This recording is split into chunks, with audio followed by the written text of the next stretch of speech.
All right, guys, as much as I'd love to keep letting people just come on in and do their thing and like take their time to get here, as you can see on the list for tonight, we have a crap ton of topics to cover. So, with that being said, thank you so much for being here. Hero Down Under, Voyager holding down the chat already.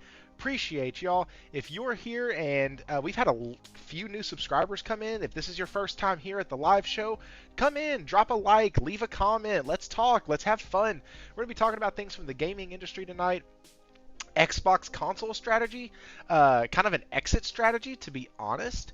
Uh, and so, yeah, we just want to talk about that a little bit. Like, they've done several things in quick succession, and we want to speak about that. Just kind of give our thoughts on it, what they're doing, and kind of where all the signs are pointing, and kind of have been pointing for quite a while. We have Jez from the Gaming Grindhouse in here. If you were over in his stream, then you've heard. What's up, Blair Witch? Holy crap on a stick. Whoa. Talk about a blast from the past. I haven't seen you on here in forever. Welcome back to the Gaming Den. Heck yeah. Um, but Xbox has been doing a lot of stuff really quick, and it seems to be coming out at like very, very breakneck speed. And so we're going to discuss that a bit, see kind of what caused this big dramatic shift. We know a few things.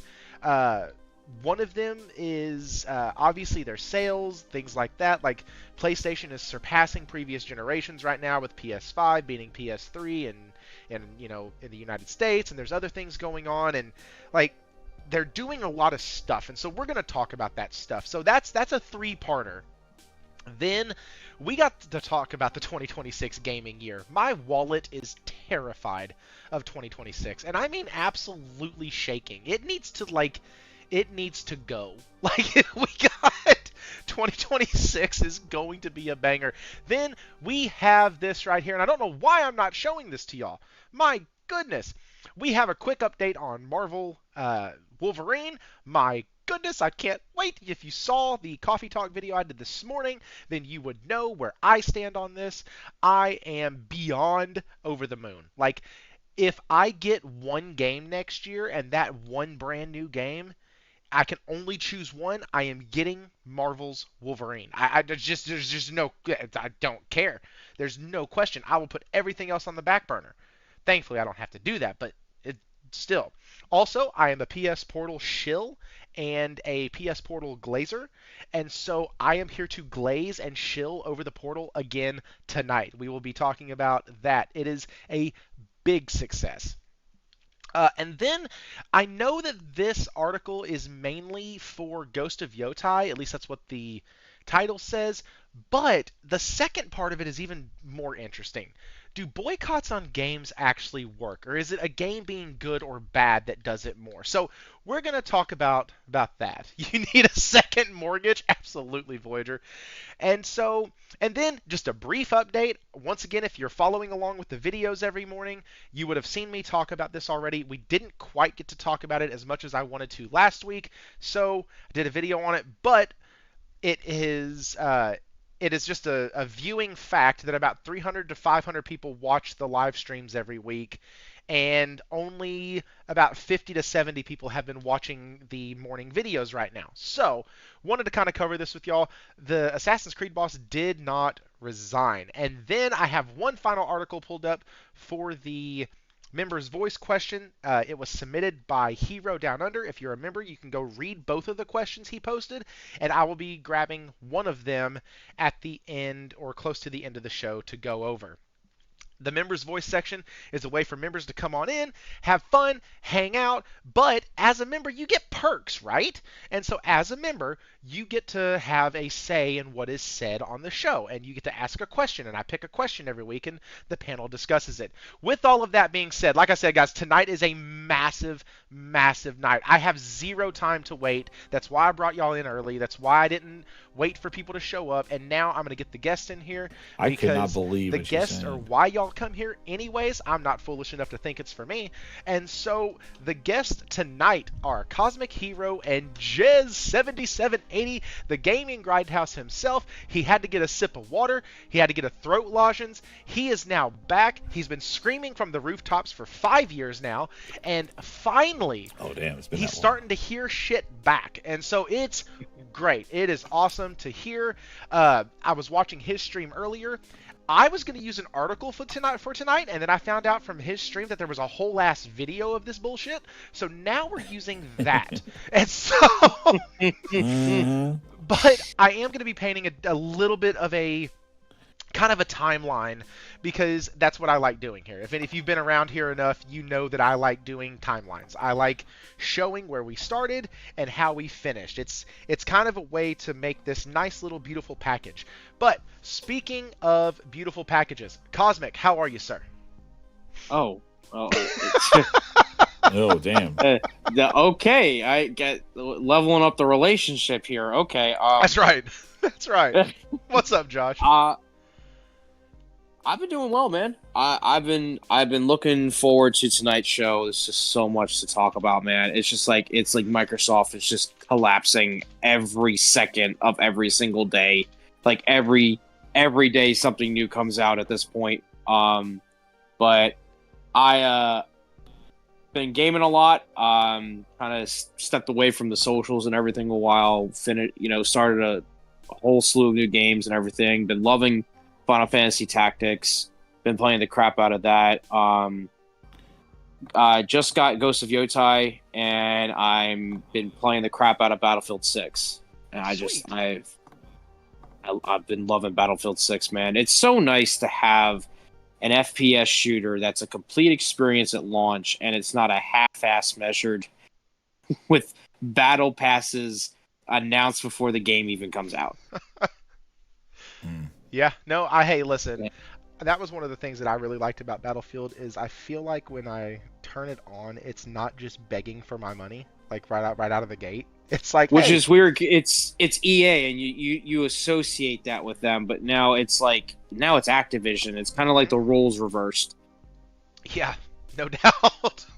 It is very much, and I love the fact. So I play it right now because it goes to Yotai. I play Battlefield 6.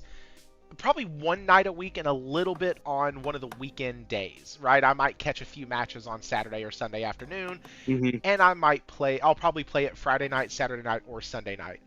And I like the fact that, yes, if I played it 4 nights a week, 5 nights a week, I'd probably get a lot better. But I love the fact that I can get in there and I can have at least a respectable match, or respectable for me, and have fun, get in there, do some stuff, get my levels, get my ranks, have a great time, laugh my ass off, and then just move on and go back to my single player titles. A lot of times with the way shooters have become in these first person multiplayer shooters, you feel like, at least I did, and this is one of the reasons I stopped playing COD, I felt like I was never getting caught up to everybody else. Like, I was always so far behind because I used it just as a filler or when I needed a break from a single-player narrative-driven title. And, you couldn't do that. Like, you had to platinum your guns. You had to... you had to prestige your guns. You had to work at it. You had to get all the scopes and all the skins and all the... And if you didn't, you'd get your butt kicked by everybody who had all that cool stuff. Yeah. What's up, Goku 1973? Or people who paid for that stuff and then they end up beating you, much more better in the match than, just standard stuff. Yeah, like animation bullets kill you faster. Who would have thought? Yeah. So, Jez, what about you, man? Yo. How are you doing? I'm doing well. I was just telling Cosmic I was putting my ROMs and stuff, bringing them to the Steam, the Lenovo Steam Deck. Yeah, I just dragging them over there. This is my new baby. The I tell you, Windows is cooked. Okay. Yeah, man, that Lenovo, that Windows handheld. I'm done with that crap. You're done. Gone. Okay. Now, it's old, man. I'm telling you, claw, don't you? I do have the MSI claw, and that thing's gonna get clawed out of here soon. I love it. I was finally got my hands on this Lenovo, the Lenovo Go S Steam Edition. The Z1 chip, Yeah, this thing, I can't believe how incredible SteamOS is. It is absolutely insane. I'm going to do a comparison. I got my whole rig set up. Hell yeah. It's insane how smooth this thing works. I was talking to Cosmic about it. It's insane. So I'm just bringing some ROMs over now. That's really awesome. Yeah, I've been doing that. Been a bunch of gadgets. I had what else did I do? Yeah, I had that. I'm playing Battlefield. I'm playing Ghost of Yotei and Dying Light. Those are the games I've been playing. Oh, Dying Light, the Beast, or just Dying Light? Oh, the Beast. No, the Beast. The Beast. The Beast is awesome. It's really good. It's really good. Yeah, that game is so good. I like that. It is weird asking people what they're playing right now, because generally speaking, it's Battlefield 6, Ghost of Yotei, and some smaller title. Like, yeah, it's really because I don't think what else. Yeah, and I sprinkle in some NHL, and then how is the and new what one? else? It's been great. It's better than last year. Is it really? NHL There's like an 26 actual is good. improvement? Yes. Thrifty sounded Yes. so defeated. Yes. No, No, last year was I'm horrible. excited. This year they improved it. Yeah. They improved NHL a lot this year, but you can't play NHL on the Asus ROG Ally X. Sorry, Wrong show, you Nelson. can't play it on that Xbox. You can't play NHL on Ally X. It's not on PC. Never is. Oh, it's not, is it? Nope. God, jeez. But it plays all your games. Play the games you This want or the woman- ones you. This woman games you called play. it an Xbox. She said we made it. She said we made this shit. We made it, but they made the price.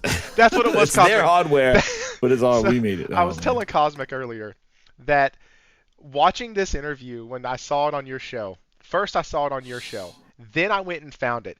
I started watching it while I was listening to your show. I missed something on the first run through I did of the interview. It gets to that part, and I literally audibly say something that I should probably never say to a female in my life, and it starts with the initials F, T, and B. And I was like, you did. So I'm going to have to try to refrain real hard tonight when we go through this 6-minute interview from just saying FTB just audibly. Oh no, you're gonna make me sit through that again. Oh, yeah, I'm gonna sit through that again. No. The interview was insane. Yeah, it was. Definitely put me through torture. It's only so. What's real funny is I was watching it the first time and I was like, "Why does this feel so long? How many minutes have I been listening?" It's been only like 8 minutes, 3 but minutes. it's a lifetime of lies. Yeah, Jez, Thrifty's gonna make us watch it again. And have our I know. eyelids, Oh he's gonna man. have our eyelids taped, and he's just like, "You're I gonna gotta watch get another it again." drink. I'm gonna be glazed. But if there's one Dude. thing that I learned from Jez is I can't give y'all all of the big juicy stuff right now. Oh, man, he's Oh, holding off the sick, juice. Blair He's excited Witch. about what he didn't announce. Blair, that is awesome! You've been playing Sword and Fairy Together Forever, got it on sale after watching your review of it, having a good time with it so far, 100%. Man, thank you! That's awesome. I love it when people message that. That's the greatest compliment. Like, I got a lot of those on my Victor Vron video. Folks were like, man, I'm so glad you recommended this. I love Diablo-like games. Didn't even know this existed. Love stuff like that. Love that. That's why I like doing reviews of games on sale. I'm just in a season right now where they released 3 fucking games back to back to back that were brand new that I wanted to play. But yeah, that's awesome. So, as I said, Jez has taught me something very important about how to make sure people show up and stay. I can't give you all the juiciness and all the juicy bits of the interview with Sarah and everything that they've done and the raising of Game Pass until we talk about some of the warm-up topics. So, let's get through some of the warm-up topics because they're really good too. Let's start off with this one. It's a real quick one. It's freaking jacked up. We all know Ubisoft. We all have followed Ubisoft for a long, long time. I was a huge fan of Assassin's Creed Origins. I mean, huge fan. If it didn't have some of the dumbest requirements for a freaking platinum, I would have probably got the platinum because I did everything. I got all the weapons, all the armor, I did all the pyramids. I did everything that related to an in-game buff. But I didn't do some of the other stupid ones. Like, I just don't have patience for that. I absolutely loved that game. I loved the character of Bayek. I loved his wife. It was awesome the way everything happened at the end. Oh my, the game was amazing. And Egypt was the perfect setting. And then they gave us Odyssey, which was kind of like a wet fart. Then they gave us Valhalla, which I absolutely thought was a great game. I played it for 45 hours. I just couldn't get. I play games poorly, and so therefore that game is not for me because it doesn't ever stop. The side quests don't end, and I need a game that has the side quest, but I need side quests to stop at some point. I can't do open-ended side quests where they keep generating because I literally will get nothing accomplished. And so the game felt overbloated, felt like it took too long to get things going. After 45 hours or 40 hours, I was still in the opening section still. And so, blah. But the guy who was responsible for Origins is now gone. And we were told that he quit. He comes out. And like I said earlier, if you watched my video on it, you'll know this already. But he comes out and he says, and here's the one thing that I just died. He said, I owe it to my teams, past and present, to say this plainly. I did not walk away. I stayed at my post until Ubisoft asked me to step aside. As someone who grew up inspired by Star Trek The Next Generation in the latter years of my career, I came to see myself as the captain of the Assassin's Creed ship, someone who leaves once every soul on board is safe, and that is exactly what I have done for as long as I could. That right there, I'm sorry, there's stuff that could have been going on behind closed doors. I don't know everything. Jez doesn't know everything. Cosmic ain't got a fucking clue what happened in the closed door meetings. None of us do. But I am telling you, the sentiment that came from this dude, this leader, this is a guy who I guarantee you some of those developers, the only reason that they were there was because of him. Yeah. He's the reason why people stay at work. I have a boss just like this at my job. He's our field supervisor. Fantastic individual. Literally, all the guys respect him. Nobody has a problem with him. Super cool. If you have a problem with the guy, guess what? It's probably you that's at fault. Like, wonderful, wonderful leader. And that's what this sounds like to me. Willing to do whatever it takes. Reboot the franchise, got you. Take us all around the world, no problem. Feed into samurai lore and get us a samurai game, I got you. Be the only franchise that's really making money for you, done. Mm-hmm. And now you're leaving and taking it away from me and offering me, earlier in the article it says they offered him a lesser position.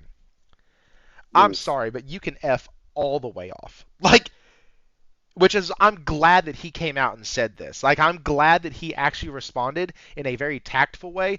Jez, I've talked a lot now. What do you think of this, man? Well, Ubisoft has been a disaster. They've been a mess. So, like, agreed. This guy, like, again, they pumped out so much stuff, and then they held off, and now what did they release? In Just Dance, and they did Assassin's Creed earlier this year, and yeah, like, Ubisoft's a mess. Like, they had it was the nepotism stuff, was bringing his son in, and then it's been crazy with that whole company. Right? That company is really, I don't know. Like, these guys used to pump out games. They used to have a whole show in June about, like, the Ubisoft showcase, and cringeworthy as it is, like, they would have a whole show about them. They don't have any. There's nothing with them. So I really, again, I don't know what's going on with some of these companies. You see, EA got bought up, by Saudi, and then they just renewed now their Madden license now to the 30. So it'll be 50 years old now, and to see Madden. No. They just released it 2030. Nobody got it from him? No. Nope. Oh, nope. See, now That's that a Saudi deal. Sad. The Saudi money got him. Fuck.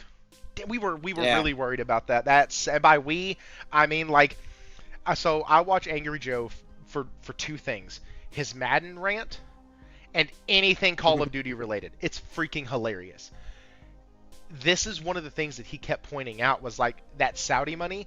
Maybe it's going to help him renew the license. And all of us were like, it did. In the comments were like, no, they wouldn't be in bed with Saudi. They wouldn't do that. Bullshit. There we go. Yep.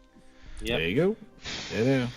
Welcome. All it took was a little bit of some of the green cabbage. That's all it took. The green cabbage. Sorry for the language. That's exactly what they did. What they did. So, Go ahead, Thrifty. But they're a disaster. A disaster. I was apologizing to YouTube, not the show. Oh, yeah. okay. No, I'm Yeah, kidding. it's We're a fine. mess. That pisses me off. Jez, I was having a good night. Thanks, man. Hey, man, I'm here to ruin it. There you go.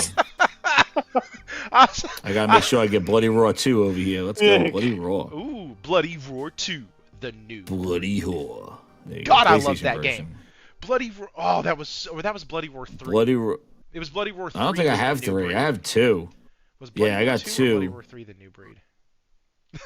Jez is Bloody the Roar moment 2. killer? That's funny, Josh. There you go, man. The potty pooper. The potty pooper. All right. This is the potty pooper. So, Cosmic, I know you kind of gave your little ad libs here and there, but what do you think about this, man? Like, I was excited about Vantage Studios. I really was. And now I'm not. Yeah. I mean, reality is that, like Jez had stated, like Ubisoft is just a mess. They're the French version of Microsoft. Like they don't know. They also don't know- own the cloud of Microsoft too. Yeah, that's How's also, that going? Yeah, It's definitely Um, not a Nimbus. That bitch don't fly Another at all. deal. no, but it just goes to show you, like, you know, a lot of these, you know, when these companies ask these people to leave or step aside or step down, it really does impact, you know, not only A, the viewpoint of the company, but B, just how the employees feel. Because I can guarantee you, the second that he, you know, left, I'm pretty sure there were a good number of people who also quit. Like you stated, like I at my job, I've got similar supervisors, similar people who are like that. Who there are strictly people who are at those places.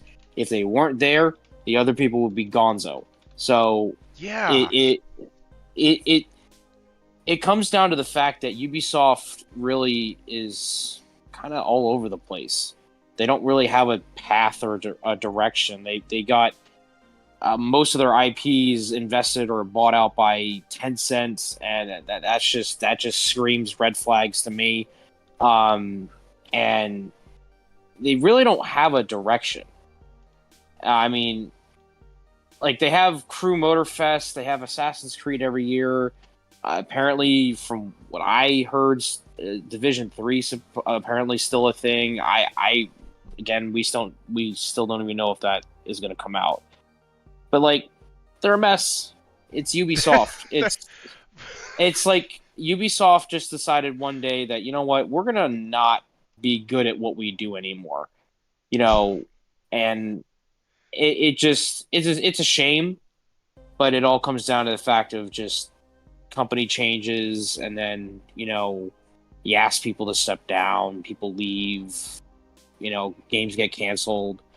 So it's just a giant mess. It is the industry, but, like, man, I was excited. I really was. Like, I've been covering this for a while because I really want I want Assassin's Creed and Far Cry to come back. Like, y'all know, Yeah. man. y'all They know destroyed I that hate. franchise. Oh, dude, I hate first-person shooters. Y'all know this. Like, Was that 6 was the last Far Cry? yeah, 6 Yeah, was it the was last Far 6. Cry. I Carlos, stopped playing it after whatever my his name horse was. caught on fire. I was done. I saw that. I was like, Dez's horse just randomly caught fire. My horse caught on fire, ran away, and the game looked horrible. Like, it Yeah. had some bad, like, fuzziness. It did not look Yeah. clear at all. It was it was so bad. Holy Yeah, crud, 5 Quiet was- Doom, you made it to the chat. Welcome, dude. Wow. But yeah, it's frustrating. But on to the next one. Like, we're gonna lightning round some of this shit. On to the next one. This is my shilling section, and it's my podcast, and I'll shill if I want to. Shill if I want to. If you get that reference, you and I are probably around the same age, and we can be friends. PS Portal still a huge success as Sony reportedly preps PS6 handheld. And before we get there, I am not going to have the stupid ass debate of if the PS Portal is a handheld or not. I don't give a shit. I'm not going to answer it. I don't give a flying rat's ass. It's an amazing remote play device that I get to use and get to extend my gaming time on the PS5. Now, with that being said, 5% or above a 5% attach rate for their, U.S. market, which I do believe is their largest market, I think. I know for Xbox it is. I'm not sure for PlayStation. Is it $1,000? Nope. It's 200. As a matter of fact, you can get a used one for 169. Good luck. Have fun. So I did some numbers, right? Thankfully, because of Google AI, which was pulling from like 5 other web pages that probably also used AI to write their articles, that PlayStation has sold as of June 80.3 million. So just call it 80 million. Well, if you multiply 80 million by by 5%, by 0.05, you will actually come up with 4 million sold. Now, I'm extrapolating data from this big sample size that is the US buying market and putting it across the world. I could be wrong. Okay? I could be wrong. But I think we'd get close. Also, the PS5 just surpassed, according to NPD, not according to the one that hasn't been proven or out for at all. According to NPD, the PS5 has passed the PS3. So all of their hardware is selling like crazy right now. It's absolutely going nuts. This is really good for the future of an actual native handheld on or with PlayStation. Now, Jez, do you think this is where I kind of want to take this? Not just the glaze, but actually I went Jez first. Cosmic, you get this one first this time. Do you think PlayStation should just do a Portal again? Or and I'm being realistic in this, not in fans what we want. Would I love to be able to jump in on a native device right now? Absolutely, but that's not the question. Do we think it would be beneficial for PlayStation to do another Portal, or and maybe do like more cloud with it? Or do you think they need to have a native device now after giving us kind of that first, hey, come down the back alley, we're going to give you that hit in the arm? Like, what do you?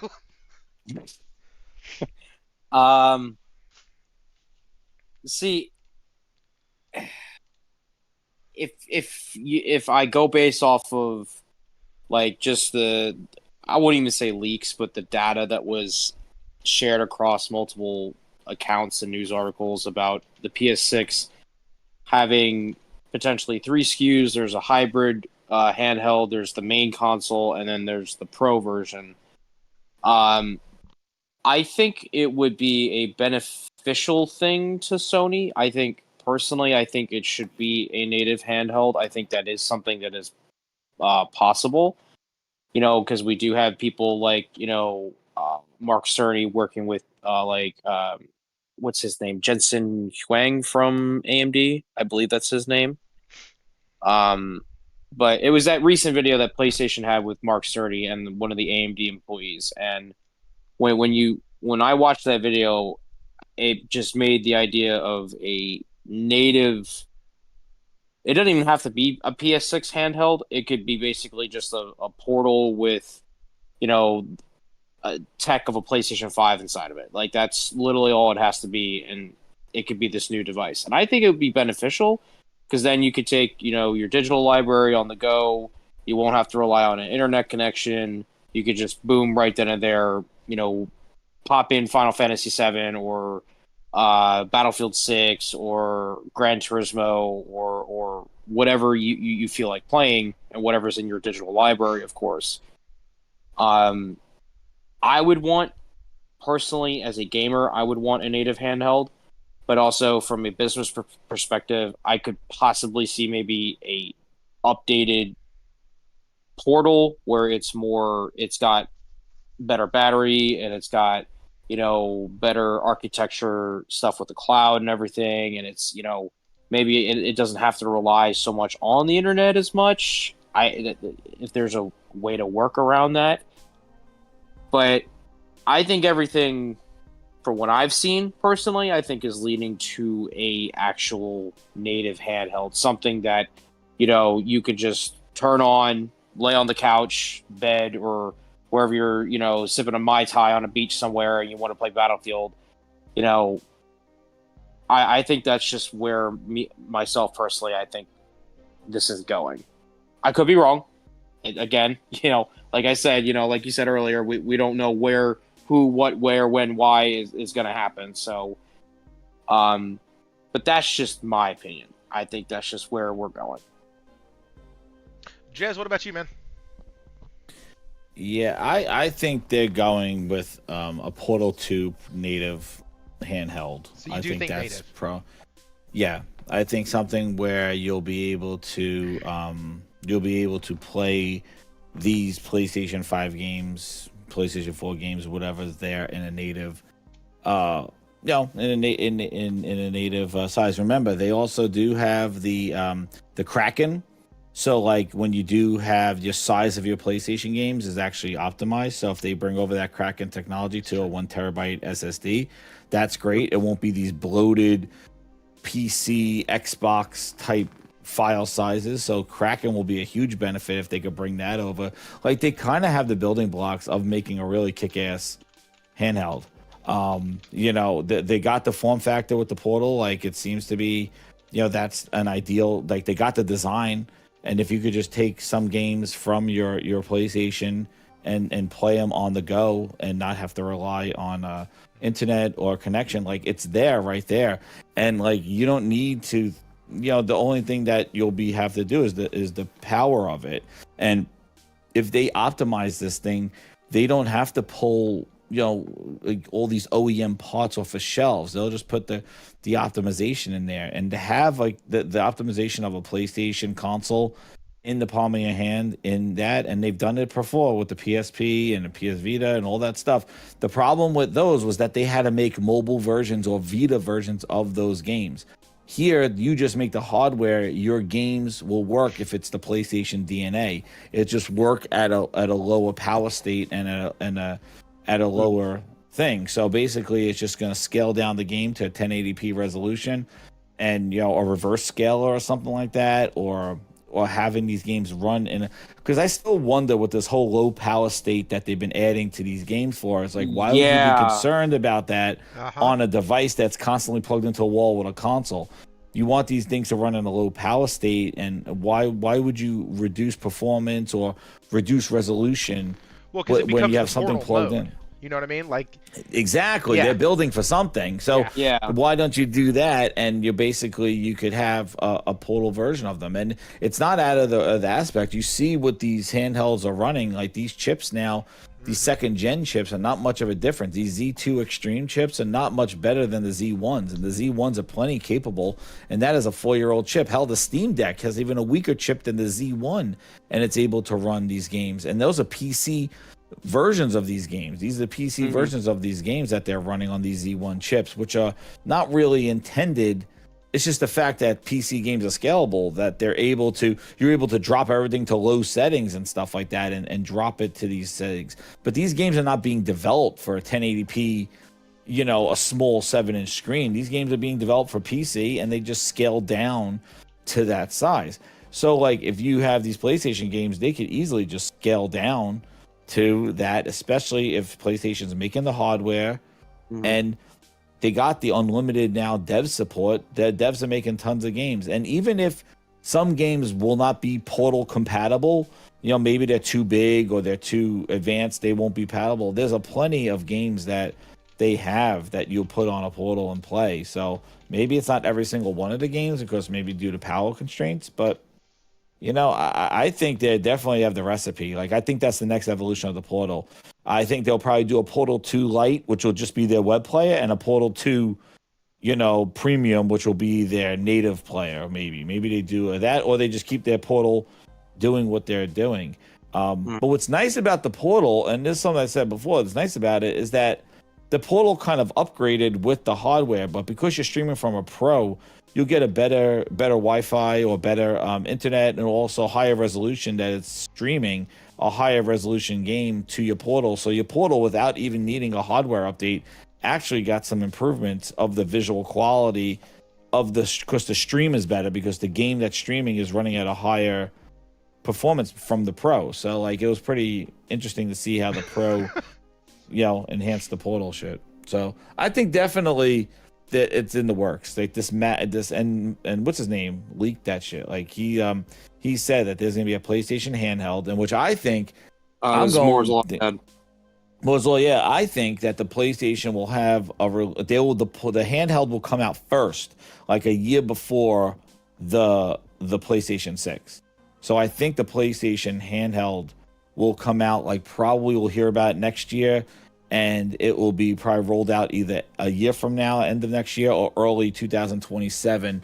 And then that year, when that launches, we'll start hearing about the PlayStation 6. Probably even next year, we'll start hearing about the 6. And then the PlayStation 6 comes out in 28.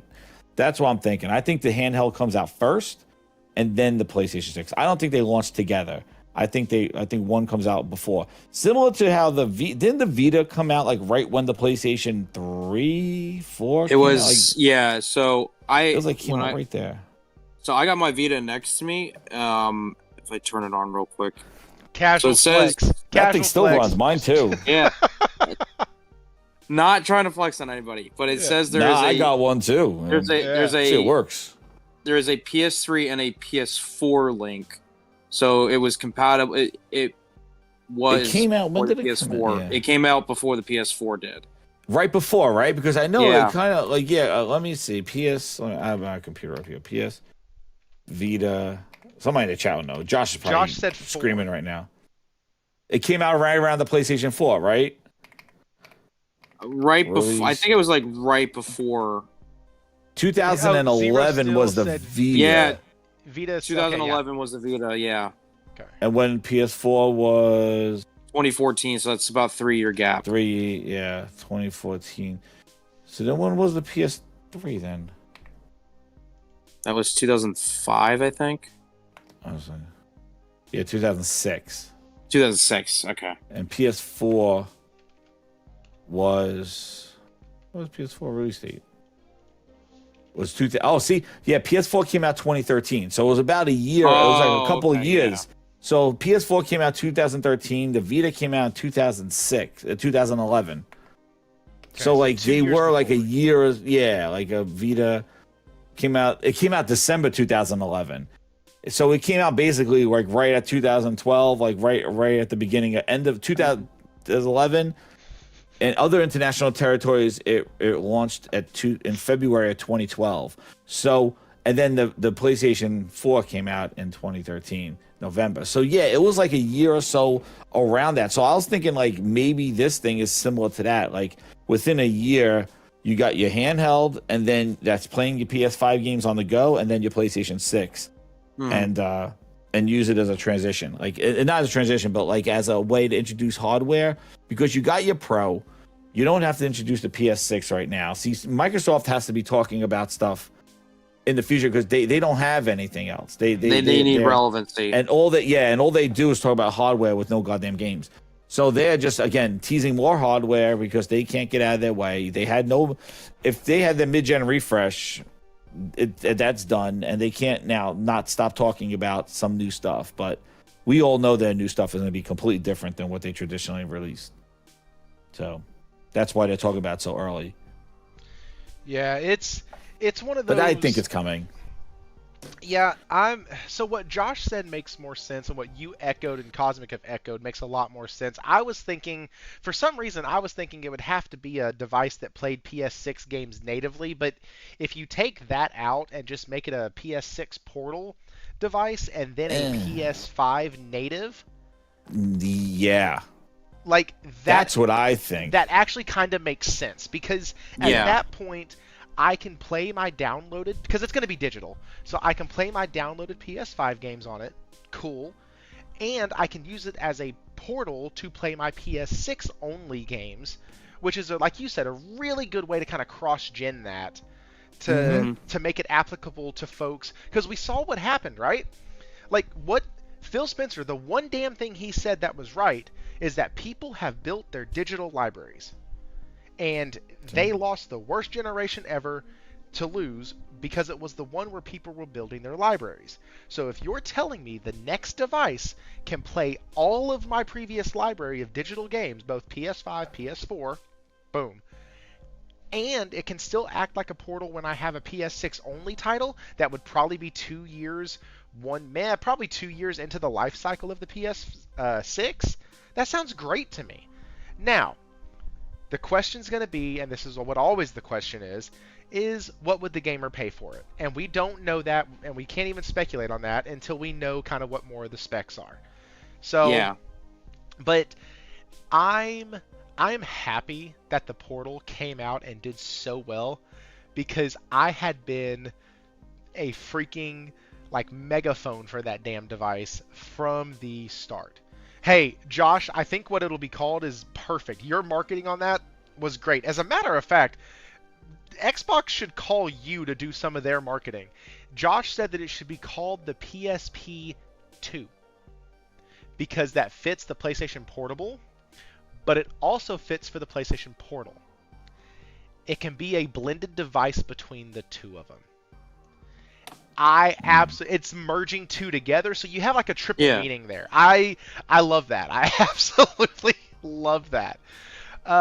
Okay. And one thing I wanted to add is, like, by doing that, by having a native PlayStation handheld that could play PlayStation 5 games, it is also an accessible transition to people to get a PlayStation 6 or PlayStation 5, because maybe they don't have the time to sit down in front of a TV and play a console, but they're more of a mobile gamer. By having because that's all they talk about, this mobile and this and handheld this, and it's basically you take your library, you could build a library on the go and then pick up a console later on, and then your library is with you.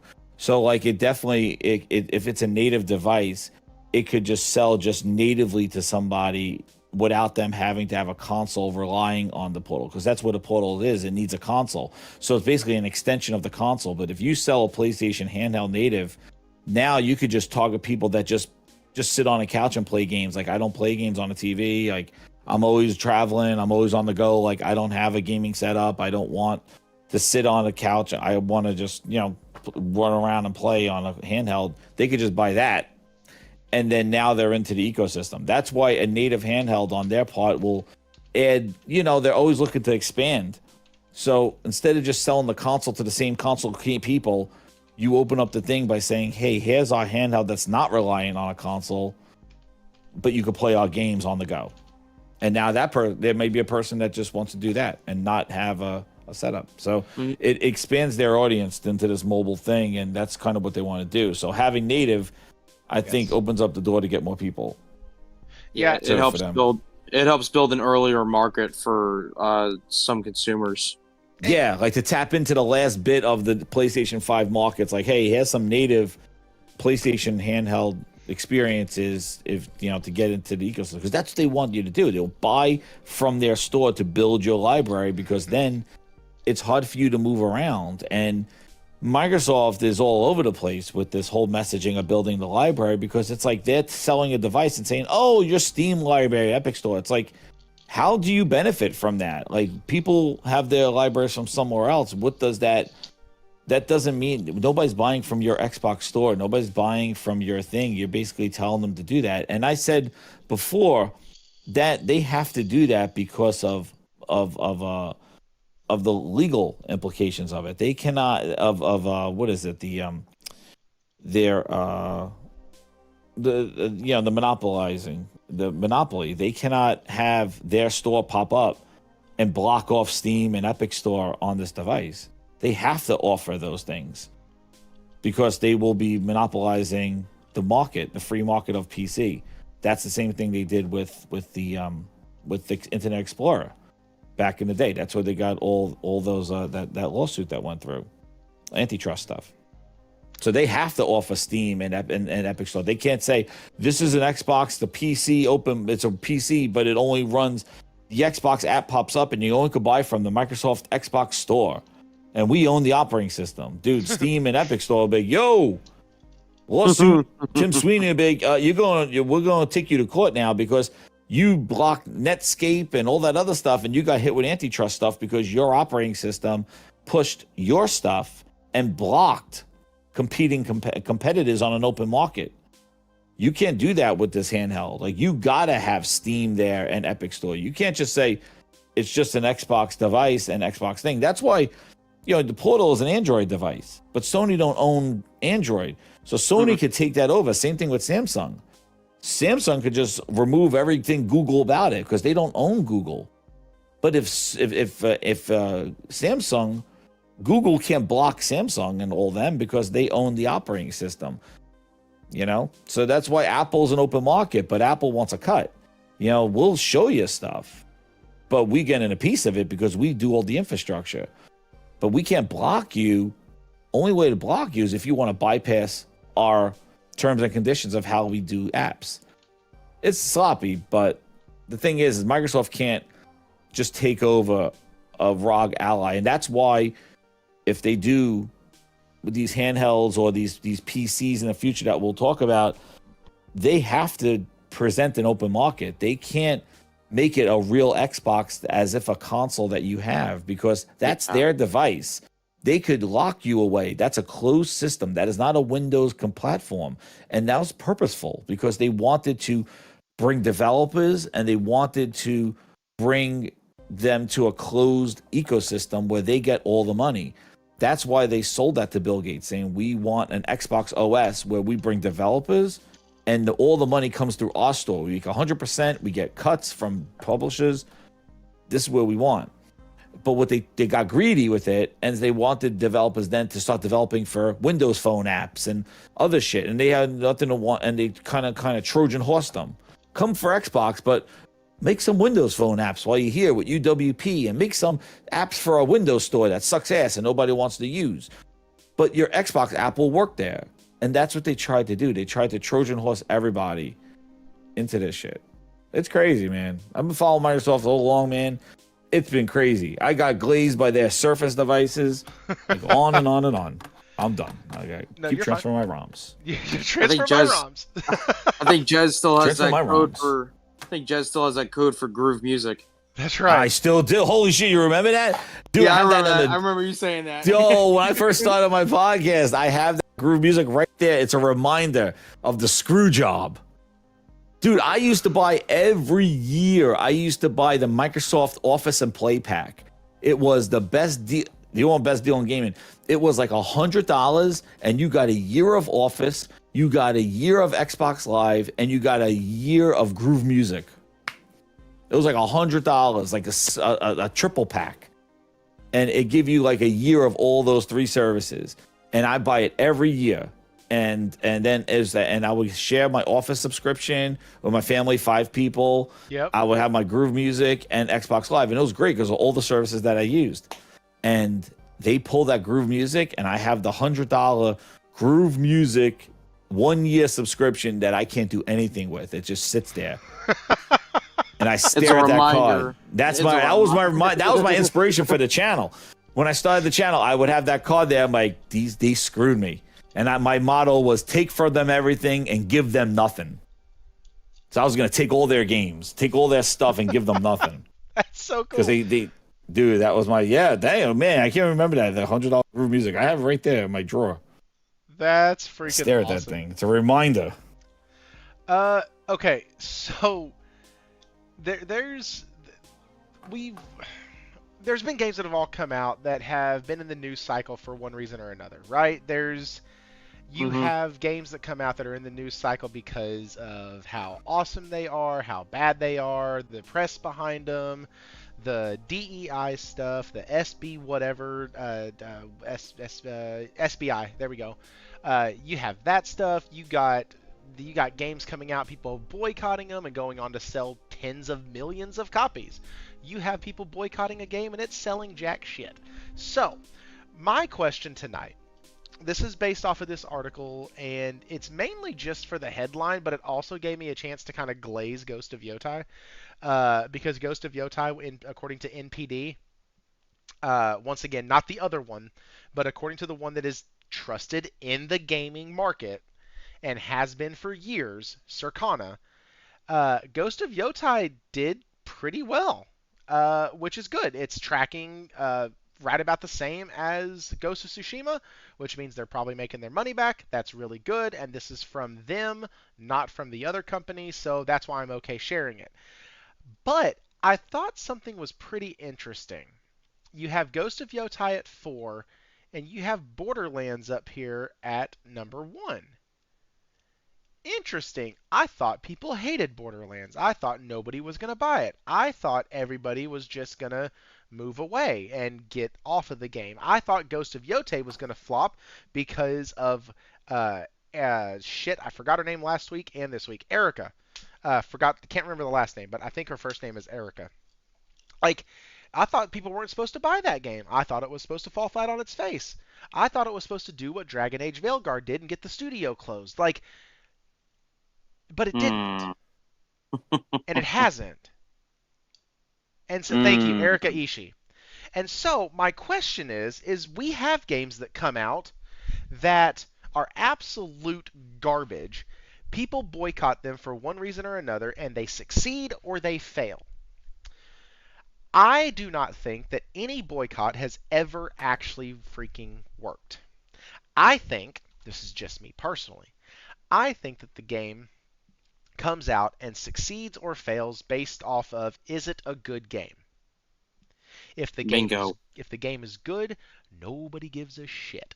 If there's a dude kissing a dude, or a girl kissing a girl, or an it kissing an it, nobody cares. Nobody gives a rat's ass. You know why? Because the game is good, and the story is good. And when a game is crap, people don't buy it. And a game like Dragon Age Veilguard, the characters felt flat. There was some humor in it that I didn't mind, that I thought was kind of funny. I actually enjoyed some of my time with it, but it didn't feel.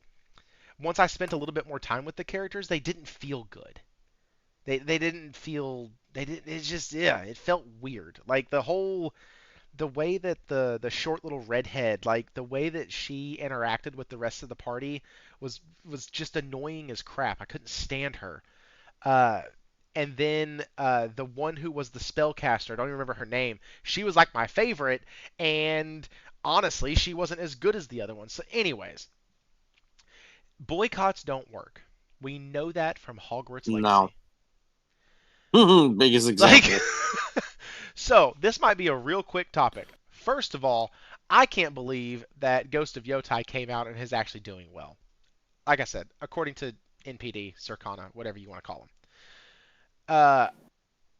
It's on track to sell just as much as its predecessor, performing consistently with Ghost of Tsushima, according to Matt Piscatella. Mm-hmm.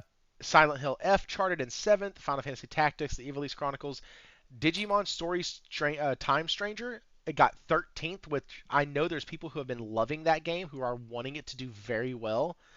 And so, I just want y'all's thoughts on this, man. Why, if boycotts don't work, and clearly they don't, why in the world do we keep seeing them? Like, what's the point of it? Is it just to be a douchebag man that yells at clouds? Like, what is it? Cosmic, you already started. So, okay, I'm just gonna put this right out here right now. This is mainly a U.S. problem. That's I mean, true. if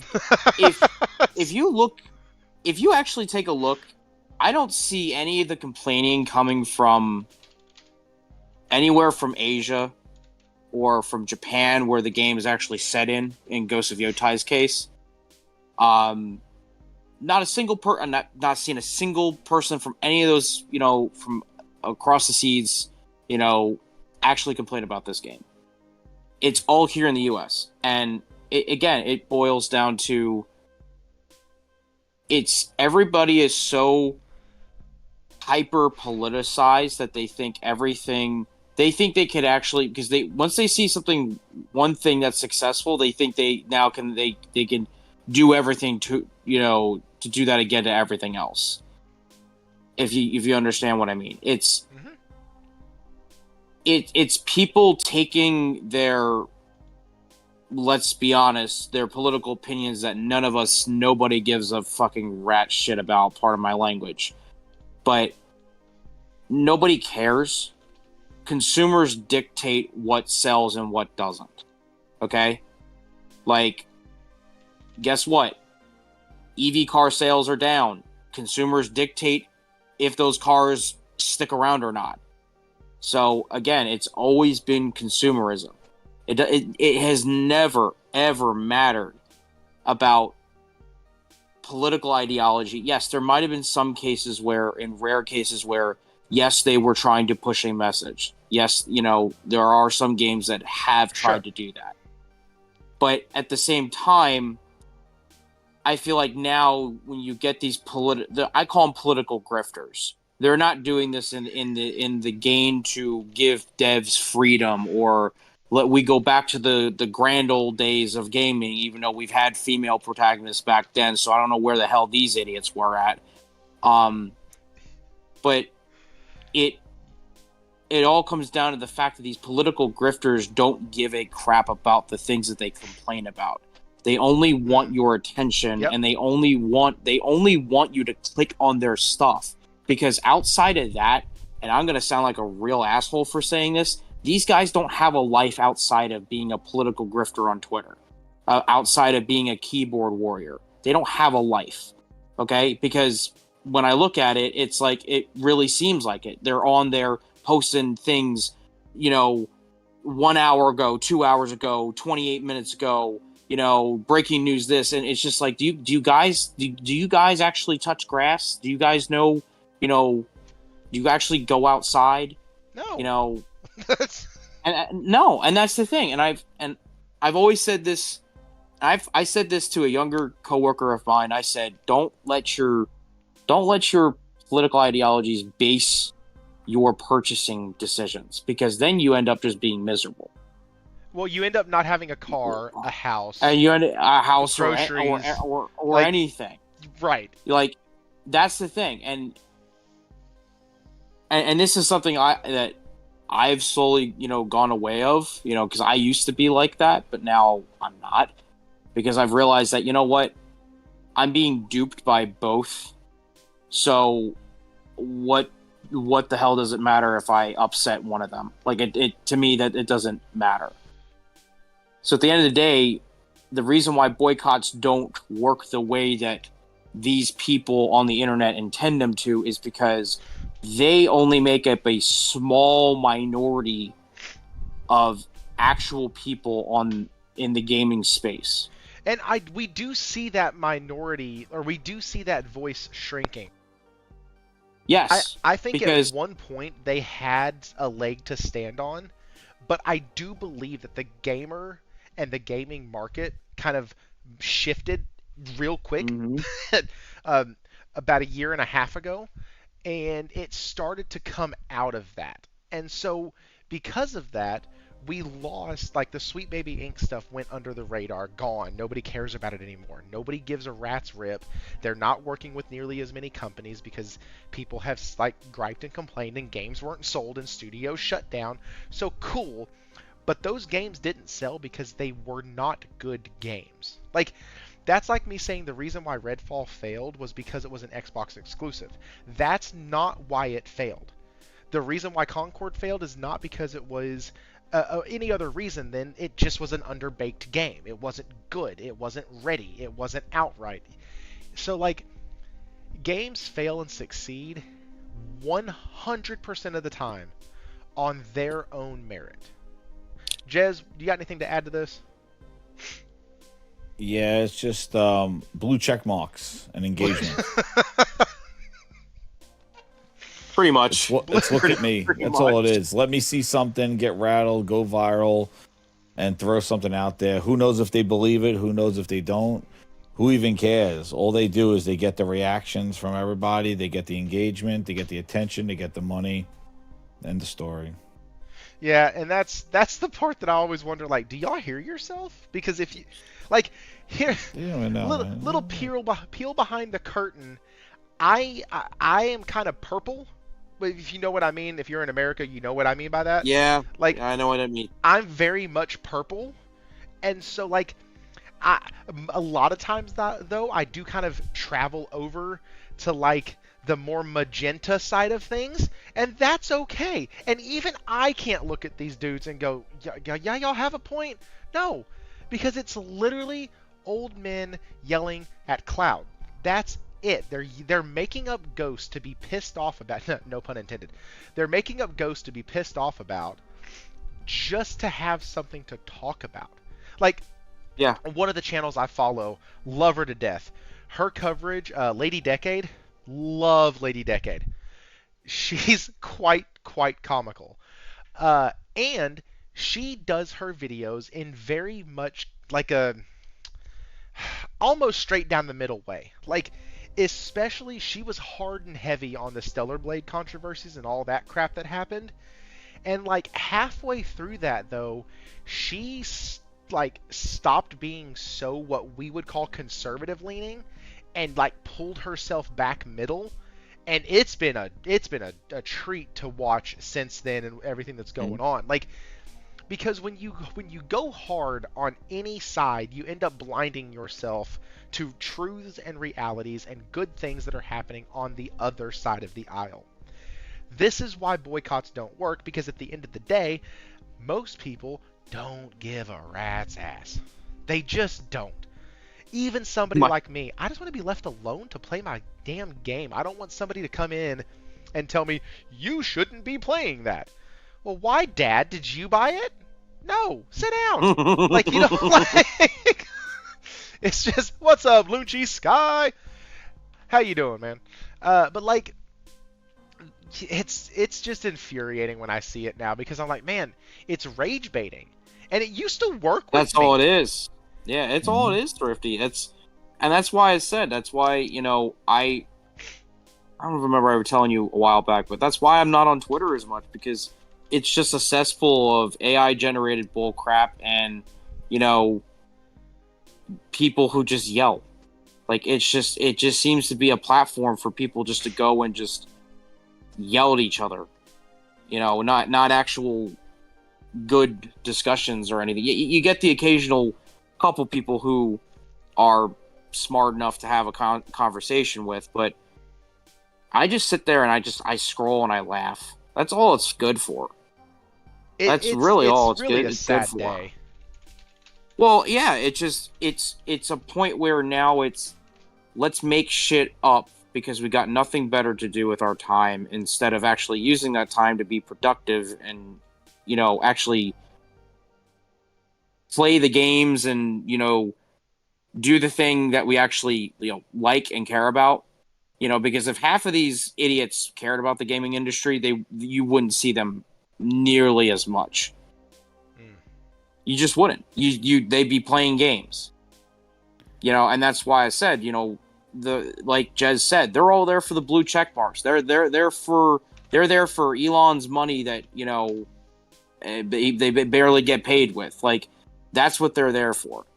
They're there to rage bait, clickbait, do whatever they can to make shit up because they got nothing better to do, make money, and then just sit back in the background and laugh to themselves and say, man, I can't believe people actually fell for this shit.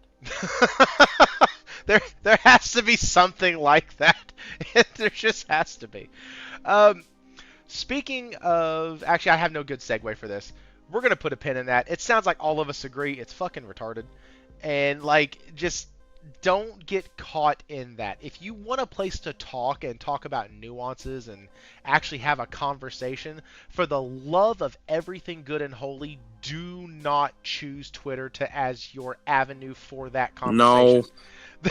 It's just don't. Your best chance for that, if you're trying to do that online, is to join a Discord, not just mine. I don't care whose you join, but join a Discord and have those conversations in there, because you can have back and forths more readily, and you can even private message a person and go, hey, listen, I don't really... Can we talk? And like, holy crap, then what happens? You talk to a fellow gamer, you realize y'all probably don't have that much different about y'all, and guess what? You might have just made a friend. It's the damnedest thing. Anyways, alright, we're going to go ahead and, speaking of making a friend, next year, my PlayStation has a very good friend coming. Has a very good friend. He just can't hold the controller well. Wolverine is now available for wish listing. I can't wait. I've already wishlisted it. It is mine. It is mine. It is mine. It is mine. Now I do believe it's going to come out winter of 2026, but that's neither here nor there. I think it's going to get delayed, but that's just because I expect every game to get delayed. Uh, it's coming. It's gonna be here. I am excited. Uh, we have no new information other than that, but damn it, because of how excited I am, I wanted to share that with everybody. Uh, Before we just bounce off of this and go into talking about some of the games that are upcoming, do y'all want to say anything on Wolverine? Like, is there? Let me ask y'all this. So I did a video today talking about like my wish list for Wolverine in kind of in not memory or honor, but in kind of like in the same vein that they are wish listing it. I decided to make my own wish list for the game, and I wanted things like rage-filled but elegant combat, right? Like I want to feel like I am controlling a very savage beast, but he also is super precise because of his agility, because of all of his other superpowers and everything. Like he's so agile, he knows where he's at in the fight, he uses his senses around him all the time. Like I want that. Like that's one of the main things that I had mentioned. But what about y'all? Jez, we'll start with you first. And like what's one of the things that you're looking forward to with Wolverine? I'm looking forward to the story and how they're gonna tell, like, put their like, way spin on Wolverine, like how their stories. I thought was so good the way they do them, and I'm interested to see how they tell the story of Wolverine. I know the combat's gonna be incredible.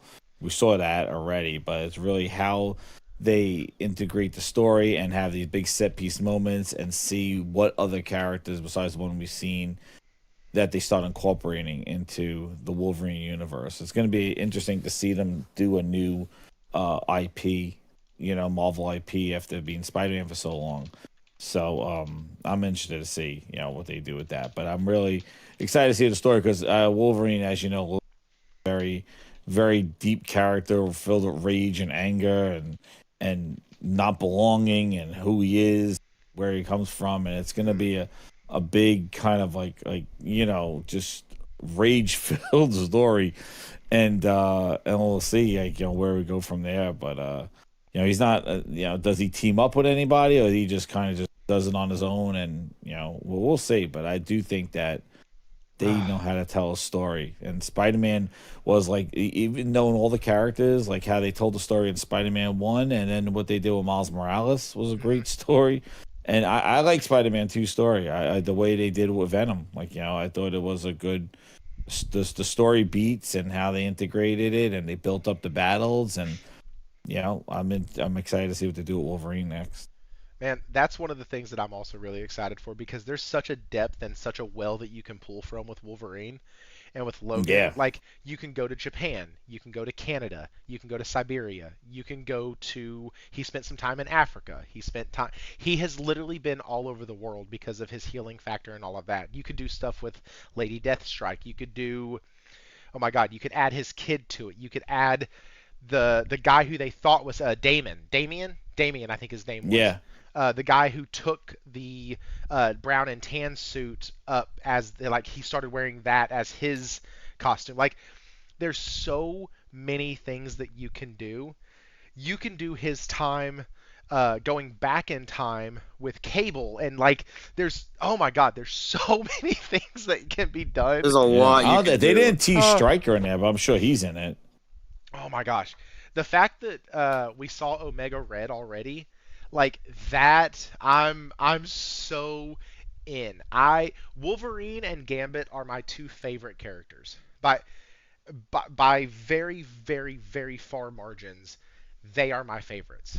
I loved their attitudes. They're totally different characters, but like Gambit is the next game I need, and don't tell me it can't work because all he does is throw cards. I don't care. It can work. It's amazing. It'd be like just like anybody else who has a short attack and a long ranged attack. I don't want to hear it. It'd be great. It would be awesome. So Silver Samurai. Dude, I am so freaking excited. Cosmic, what about you, man? So we got story, we got combat. What were you looking forward to? Well, if I remember correctly, and this dates back a long time ago when they first showed it off. There was a sign that said Hulk on it, and you know how they always incorporate the Incredible Hulk and Wolverine together.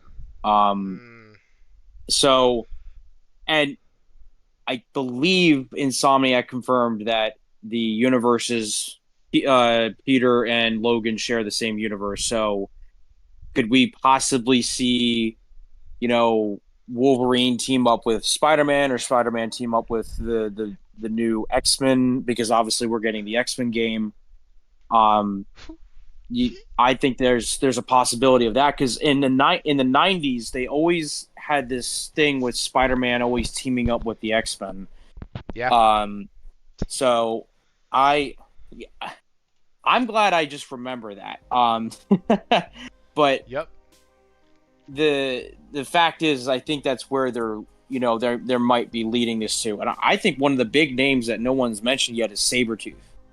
I want to see Sabretooth. Like that's the rival. Maybe that's for like maybe a sequel, kind of like how they saved Venom for Spider-Man 2.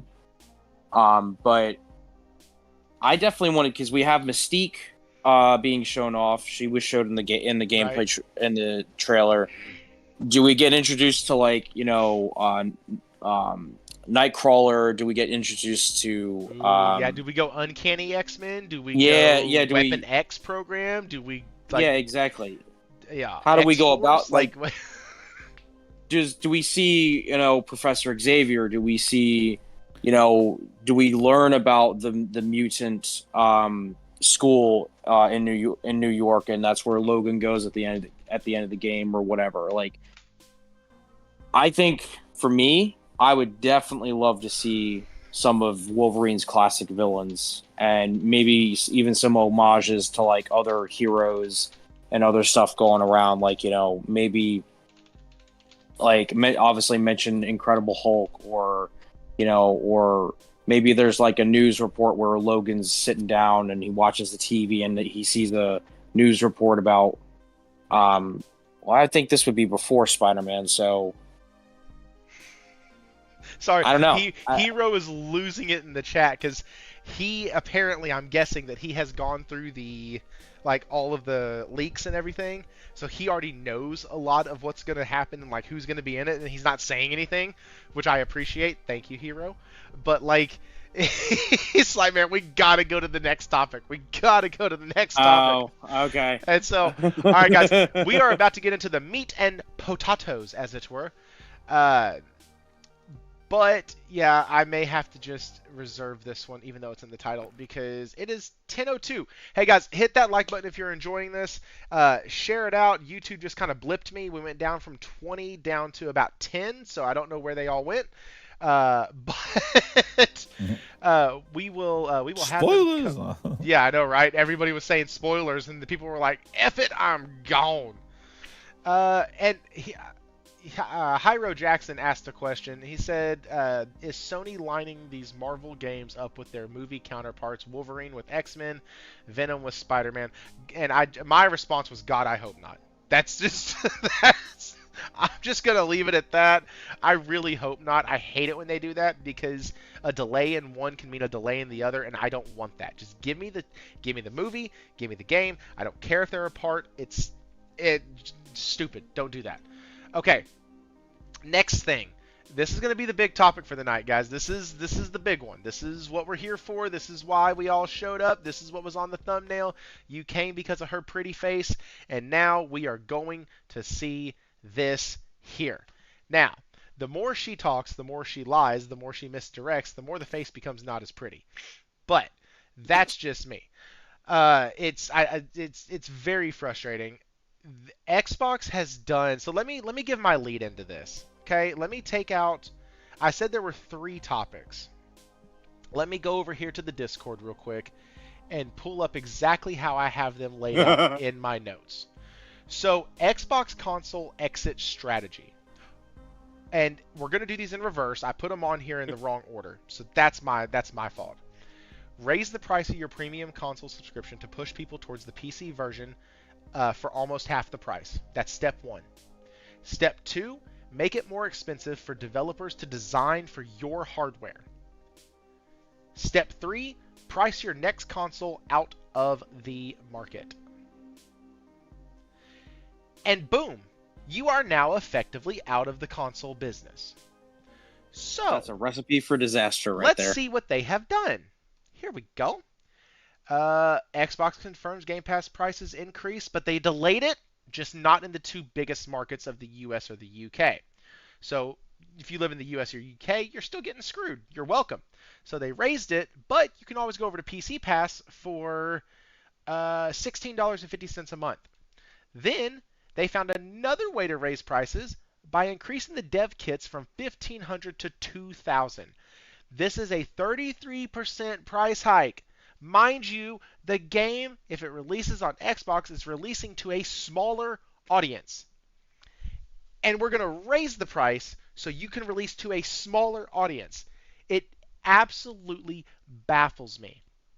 Then, oh wait, that's the interview.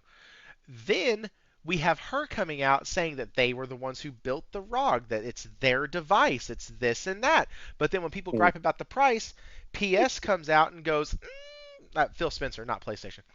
PS comes out and goes, I mean, it's a Asus device. They get to set the price. Blah. Like, no, she said that. Oh, she was the one that said that. That's she my said bad. that. My bad. Yeah. She said it's theirs. So, like, it makes absolute sense to me. I was going to say it makes no sense, but it actually makes a ton of sense. It makes a ton of sense because, as we've all said, they are going to be leaving the console space. So what do? Well, you can't just up and leave. I believe if somebody said it right, if I'm remembering this correctly, there's some legalities to be had. Like if they just bought all these companies, gaming publishers and everything, and then just exited the console space. There's some breach of stuff that can go on there. I believe that I was reading something about that. I could be. This has been a whirlwind, so that's why I have 2 guys on here who know more than I do. But with everything that's gone on, it's absolutely insane that people will still defend this as them not trying their best to exit the console market. And so, oh yeah, we've heard nothing from Phil in a while. Yeah, that's true too. Yeah, he is silent. trying to ride out the next, he's just trying to get to the end of the fiscal year. That's all he's trying to do. He's trying to get to his. He's just waiting out to his retirement. That's what he's riding out to. And so let's do this. We've already covered the Game Pass price increase, so that's step 1. Actually, technically, step 1 would have been closing down studios that produced games that hit every metric you wanted. Step 2 would have been telling developers that they had to have parity on your booster box. And then we get into this, which would have been step 3. Sorry, I missed a few. They've been doing this for a fucking long time. Firing 9,100 people. And Satya making, what was it, $95 million this last year? Oh, as soon as they did that, the stocks and they made so much money. Double Fine looks like they're gone next. Probably, Josh. Probably. So. Yeah, with their I think their next game did really poorly.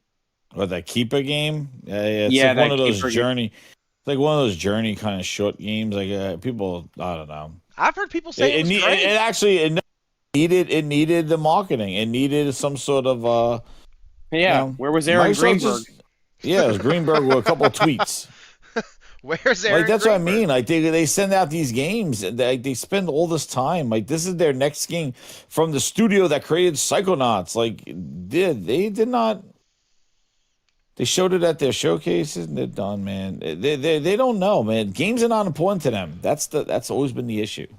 No, and it brings up like when Sarah, like she word for word repeated and did a much more painful way of saying it what Phil Spencer said. Oh, well, all the biggest games are everywhere on every platform, and it's Roblox and Fortnite and all this other kind of shit. I'm like, well, one of those games is facing major lawsuits right now, so I wouldn't even name that game. But how would you feel? I'm sorry, Cosmo. Well, let me ask you a question. Now that you brought that up, how would you feel if you were Double Fine and you were Ninja Gaiden and you're listening to Sarah Bond say that stuff. Oh, I'd be pissed. I'd be utterly pissed. Like, you just released the game right now, and she's on there telling you the biggest games are not your games. Nobody's playing your stuff. Like, how do you feel as a developer? If I was a developer, I would honestly feel very demoralized. Like, okay, then first party. Why should I try? That's the thing. Why should I try if you're going to tell me, well, my game's not that important, and all the biggest games are all these service titles that could go away tomorrow? You know, right? Like, I'm That's being another serious. thing. They're all like, service games too. Yeah, Fortnite, Roblox, and Call of Duty could all die. And Minecraft. And Minecraft. Those are the games that she dropped. They could all go away tomorrow, and there goes that big market. And Keeper is an Xbox exclusive on PC and console. It's not on PlayStation. So See,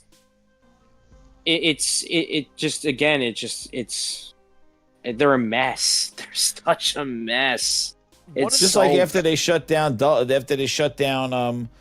when they shut down what the hell was it, the Japanese studio, when they shut them down, and then next thing they had a town hall and Matt Booty's like, we need smaller games.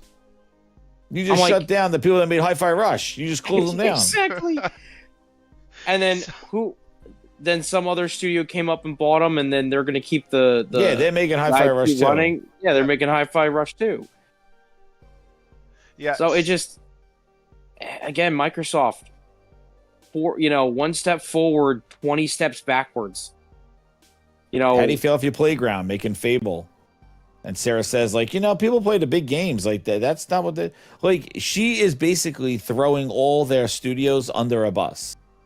And nonetheless, like, two of them they bought outright, but the rest of the studios that they purchased and stuff like that make the individual unique games, she does not acknowledge them. She doesn't call them big games. She's saying gamers don't play those games. She highlights the big games. Could you imagine working for that company? Well, that's what I was working for her. Could you That's your boss. PlayStation, they're coming out, they're going, their whole thing is greatness awaits, right? Play greatness. Greatness awaits. If you get a PlayStation game, greatness awaits you. Have a good time with greatness awaits. It doesn't matter if it's Dreams. It doesn't matter if it's Concord. It doesn't matter if it's Spider-Man, God of War. All of their studios make greatness until they don't. And they celebrate it all, dude. they don't just say everything. It's Yote. They go, hey, look, we have Sword of the Sea, and Sword of the Sea gets some time. They got to make sure Yote gets some time. They got Death Stranding. They make sure that their smaller games get just as much notice. Like, they don't throw their studios like, hey, we only make the big blockbuster games. God of War is what everybody's playing. Well, and even when they've shut down studios, they've never, at least as far as I've heard and seen, they have never thrown shade at a studio for even when they're shut down. It's like, hey, it didn't perform well, we moved on from the studio. Got it. And that's very clean, very cut, very dry. There's none of this back and forth. There's none of this. The Concord situation that everybody points back to was one. I'll give you one. Like, they don't even own Fortnite and Roblox. They don't even own those things. So why are you saying those are the games that people are playing? They're not like exclusives don't matter anymore. It's like, then why do you own studios then? Yeah, it's funny how she went from, in 2023, Starfield is the biggest RPG exclusive on. She's the one that announced it's exclusive. She announced that, and now all of a sudden she's like, exclusives are antiquated. It doesn't matter. I'm like, wow, you literally read a Phil Spencer cue card word for word. Yeah, so that's the crazy part to me, is like, we have this woman coming out and telling you these Until things. That's a Nintendo that just sold a shit ton of Switch dudes and Mario Karts and Donkey Kong and Pokemon. Kids are not playing. They're playing Roblox. No, my son has been living and playing Pokemon since it came out and cannot get that Switch away from him. See, and he plays Fortnite, but Pokemon took him away from Fortnite. Praise God. But exclusives, nobody playing exclusives though. Yeah, it's like you get these good games, and all of a sudden everybody leaves those service titles. Yeah. Yeah. Yeah. Wonder if it's just to find we all And come buy to a find Switch out. to get Pokemon. Buy a Switch, get Yeah. Mario Kart. Like the exclusives are what sold the Switch too. Yeah. Exclusives are what sell PlayStation. Sell PlayStations, exactly. Exclusives are what used to sell Xbox. Dude, look at Yote. Yote is on one platform. Dude, and look where it is. It topped out the bestseller. It beat Doom already, and Doom was everywhere. Yeah. Yeah. And Yote is beat Doom already, and it's on one platform. Same thing with Nintendo's games. Like, come on, you can't deny that these games that are on one platform are actually selling more than the games that are everywhere. So they don't know what they're talking about. They just fit their narrative, and they're bold. Keep talking about it. They've been talking about 7 years. Like Mike Ybarra said, like, just rip the Band-Aid off. Like, I don't know why it's so difficult for them to admit that, yeah, we suck, we're not good, you know.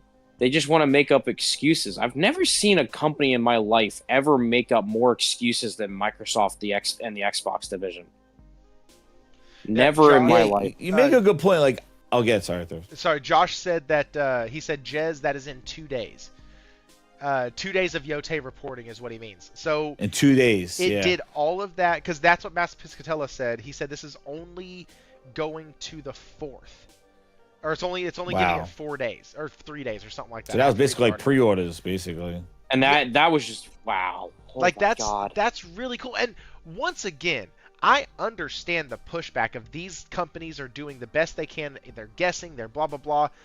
But you're gonna have to miss me on that with Circana and NPD. I still want to see hard numbers. But up until then, I'll take their estimations over anybody else's any day of the week. Like, I still want Sony to come out and say it sold X just to clear everything up. But I'm going to look at this and go, you know what? Sony is just fine. They're doing great. And Sucker Punch got another one. And instead of them coming out and the game failing, the game flopping, them making excuses, we're getting to play greatness.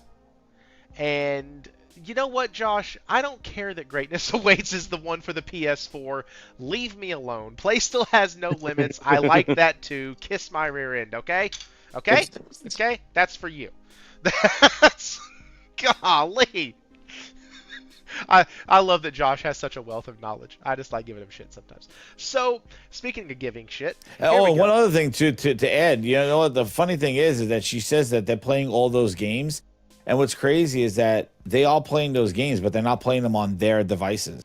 No. Like you look at what Call of Duty is being played at, it's not being played on your devices. Like when we look and people are playing games on everywhere, dude, they're not playing them on your devices. They're playing them on everybody else's devices. PC, PlayStation, they're not Switch, Minecraft, like they're not playing them on your devices. So you lose that too, that whole narrative where, you know, that's the whole point. Like they just say choice, and it's just like, dude, that's their way of saying we don't know what the hell we're doing. Yeah. Yeah. All right. So let's get into this because we're gonna watch some of the interview. This is from Mashable. You can go check out their article. It's in the Discord. I have it linked. Dude, Miss Sleepy Interviewer, they gave her a softie. They did. And the fact it's only 8 minutes and they did all this setup for an 8-minute interview, that's I would never. I'd be like, listen, we're going to do this over video. Dude, sleeping. Like, I'm not. Okay, here he does look like he's sleeping. Okay, here we go. Come on.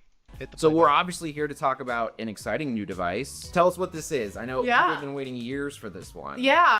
Okay, so this is the part where I was like, okay, what is she going to say? Because she just asked and said, or he just asked and said, okay, tell us what this is. All right, here we go. I mean, this is the Xbox Ally. It is the first time ever that we have created an Xbox handheld.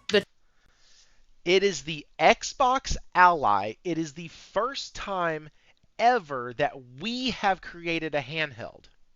You didn't create it. Okay.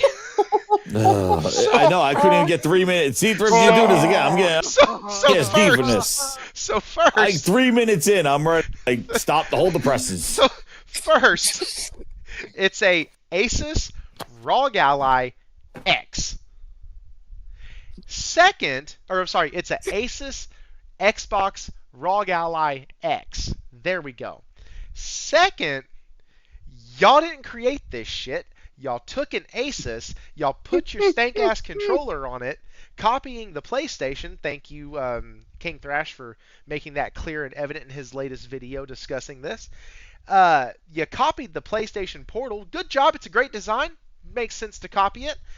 And you didn't do shit. You gave them a button and they said, no, it can't be circle. And you bent over and said, okay. Like, this is what, like, this is the fuck, bro. Like, you're this far in and you're automatically saying, we did this. This is ours. This is the Xbox handheld. If they wanted a good reaction to how actual Xbox people felt, just go back to the Summer Fest or whatever that video was, where there was like a fan fest, and it was a live thing, and they showed and the handheld was being shown. Oh, yeah, I remember and that. then, like, bro, you could literally see the souls of these people leave their bodies. It was like as soon as they saw ROG Ally on the back of that thing, they knew, like, no, this is not it. Yeah, so Voyager said it's the tramp stamp handheld. Yeah, pretty much. Josh said the guy took some NyQuil before the interview. And so, all right, let's Dude, continue this, though. Sleepy man. The teams worked with Oh my God. Asus and with Windows to create this device. So now you can finally actually take Xbox with you anywhere you want to go. There's the next one. And we're not going to stop here, but you can take Xbox with you wherever you go. That's what she just said. We partnered with Windows and Asus, so you can take Xbox with you. I said I wasn't going to How's she expound partnering with on Windows? This is Microsoft. Yeah, exactly. So I How wasn't do you going partner to with expound. yourself? Partner with yourself. But Jesus. here's the thing. She is claiming that these are three separate entities. One of them can't be taken with you in the Asus ROG Ally handheld. The other two, Asus operating software and Windows operating software, can be taken with you. The Xbox cannot. Therefore, it is not a portable Xbox. That is the same as I would look at somebody and say, hey guys, the PS Portal, as cool as it is, it's not a portable PlayStation. It's just not. It doesn't work that way. That's not what it's designed for. Just like, is this not false advertising? Yes, Blair Witch, Yes, it is. This is the Hell yeah, it problem. is. If you go, They get sued for that. God, if They you would get go sued watch, if anybody gave a shit. oh my God, Yeah, if you go that's true, watch too. the people on Good Morning America Nobody's talk buying about this the shit device. anyway. Oh, they Absolutely ripped this thing to insane. shreds.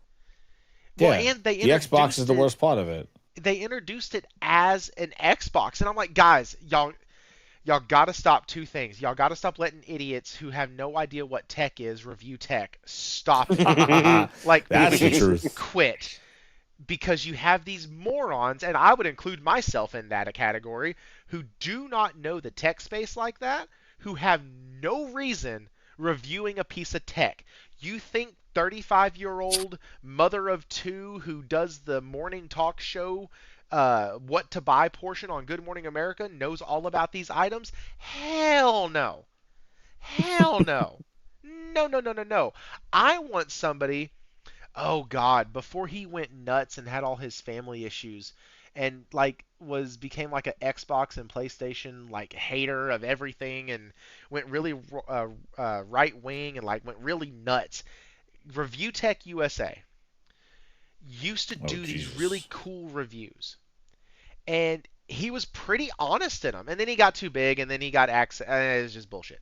But like, And he took off his shirt. and he took off his shirt. Like there's a lot. Fuck But it. like That shit. he Don't- used to don't do need a reminder of really, that. really good reviews, and like people like that, people like the guy that we watched last week. I can't remember his name now. Like did really good reviews. But these people don't know what the hell they're talking about, and you can tell that Sarah gave them the talking points. Let's keep going. In your hands. Yeah, I got to play with it a little bit before our interview. It feels like Xbox controllers in your hand. Obviously, it's a little bit heavier because there's more hardware there, but it does have that kind of familiar Xbox feeling. And then it's a full-powered Windows gaming laptop in a way. Yeah, well, and it's hard actually to talk about it and not pick it up, I'll be honest. Yeah, when you hold it and you close your eyes, it feels like an Xbox controller. Okay, I didn't catch that. I'm just going to let that sit and marinate. When you hold it in your hands and close your eyes, it feels like an Xbox controller. Cool. Sure. I want to know how much you had to drink. So very loud and clickety clack and very cheap. Yeah, sure, we'll go with that. Controller. But you're right. I'm being serious. That's like that's how those controllers sound like, man. They sound like really, really cheap. Yeah. It's the fact that she said when you hold it in your hands and close your eyes, it feels like this. I love handles. Pause. Pretty cool aspect of it, because once you go through Ubi, every other time you open the device, you boot right into an Xbox experience. But because it's Windows, any game that you have. Okay, that's the other thing that's kind of misleading. She not glazed. She like skirted past it, but she said once you go through Ubi, which is like install, setup, all that other stuff, she said then you get to go into an Xbox experience. You mean a device that loads Microsoft Teams up before anything else? So let me tell you about a place in Dallas, Fort Worth called iFly. Okay? Really cool. They have them all over the country, usually in larger cities. It's a place where you can go and get the skydiving experience in the safety of a really controlled environment. You are not skydiving. You are, however... If you were Xbox, you would be a skydiving professional. Right, exactly. Like, you could jump out of a plane after you leave that place. But you are simulating skydiving. It is an experience of what that's skydiving. Right. What it could feel like if you actually skydived. It's why you don't have to have a license to do it, and you have to have a license to skydive. It's different. So, Thrifty, if somebody did that and said, I went skydiving... I would say, oh, really? How high did you jump out? Oh, no. You want me to show you how to do it? Let's go jump out of a plane. I'll tell you how to do it. Would you go with them? Hell no. As soon as I found out they went But that is skydiving. No, it's not. It's iFly in Richardson, Texas. It's not skydiving. You leave that place and they're teaching people how to jump out of a plane. But like, that's the same. Exactly, Voyager. You mean floating. Yes. But like... No, that's skydiving. That's exactly what they're doing here. They're saying, and we're cutting up, we're laughing, but guys, this is the most misleading shit I have ever seen. And she said this all with a straight face, too. With a straight face, knowing she's fucking lying. Like, you know you're lying. Like, there used to be this chick on TikTok. She was from New Orleans. And she was a white chick, but she grew up in the ghetto, so all of her slang was like ghetto slang. And so she always said, I know you fucking lying. I know you fucking lying. And like, it's just that. Like, I know you can't say this with a straight face. All right, I'm gonna that's on this device. It all shows up in one library, which is so awesome for gamers. Yeah, and that's kind of been part of Xbox's strategy, right? Like more cross-platform games, like less focus on exclusives. Can you kind of tell me how... His right hand, by the way, bothers the shit out of me. It's almost like he's holding a prosthetic, and I don't like. It's just the hand doesn't move. Like it stays in that kind of interest. Like, anyways, how this fits into the Xbox like big picture strategy? Why this? Why the handheld? Well, we've always believed that people want to be able to play any game they want, anywhere they want, Agreed. With anyone. Sure. And gaming is entertainment. You should be able to take it with you everywhere. You shouldn't be constrained to a single device. You shouldn't be locked to a single store. And this is the manifestation of it. Yeah, so do you imagine most people will have... Okay, that part, you shouldn't be locked to a single store. And... as a PlayStation fan, I would love to see them get some competition in the digital market space. I really would. But at the same time, I understand it's a closed system. They do that for a reason, blah, blah, blah. I think they need to expand that out, but whatever. What's messed up here is you're not getting access to the one store that you actually need access to call this damn thing an Xbox device. We don't want to lock you to one store. No, but you want to lock me out of one. Yeah. You don't want to lock me out. You don't want to nail me down to where I have to use Steam or I have to use Epic. But you're telling me that I can't use Xbox on an Xbox labeled, branded, marketed device? Like that part right there just got in my crawl space and I didn't like that. Like you're telling me that I have a device I purchased for $1,000. It has Xbox all over it. Good Morning America, Sarah Bond, other people on YouTube, other review outlets have said, this is an Xbox, this is an Xbox, this is made by Xbox, it's Xbox's baby, this is Xbox's handheld, and now I can't get shit from the Xbox store. Have to get it from the Microsoft store. If I get it from the Xbox store and it's not Play Anywhere, hey, guess what? I'm fucked. I just wasted my money. So you buy Battlefield on Xbox, you can't play it on that thing. No, you can't. And same thing with Grand Theft Auto 6. You won't be able to play that game. You can't play. Yeah, I don't even make it for that. I mean, that's why. Yeah, well, continue going with that video. Sorry. No, keep going. This have an Xbox console, and they'll also have. But Thrifty, exactly what you said kind of is exactly where the reviews destroyed the ROG Ally. Yes. That's Xbox. That's exactly because a lot of people did buy it with the notion that Microsoft called it an Xbox and they thought this was a console experience. That's why they complained about 4 hours to set it up, because the thing is that that's nothing new. Like if you're sitting here, that's nothing new. That's how long it takes to set up a computer, like a PC. Like you got download the Windows updates and download these updates. It takes a while to set up a computer. So the thing is that's nothing new. The problem is that it was labeled an Xbox, a console experience, console first, and it basically did a whole Windows installation and all these updates and driver confliction and all the Windows stuff was all there, and they were selling it as a console. It was a failed marketing attempt, and she, in this interview, I'm convinced she is going to. This is the neutering of Xbox. Like Phil, dragged it along. She doesn't know what the hell she's talking about. And I think she just thinks that she is just a good salesman. You know, the salesman that she think I could sell Ice 10 Eskimo, but meanwhile, they're horrible. That's what she is. I'm convinced because she hasn't spoken a lot and done like these kind of interviews. And this is her project. Even when they try to talk about the handheld, Phil's like, you got to talk to Sarah about that.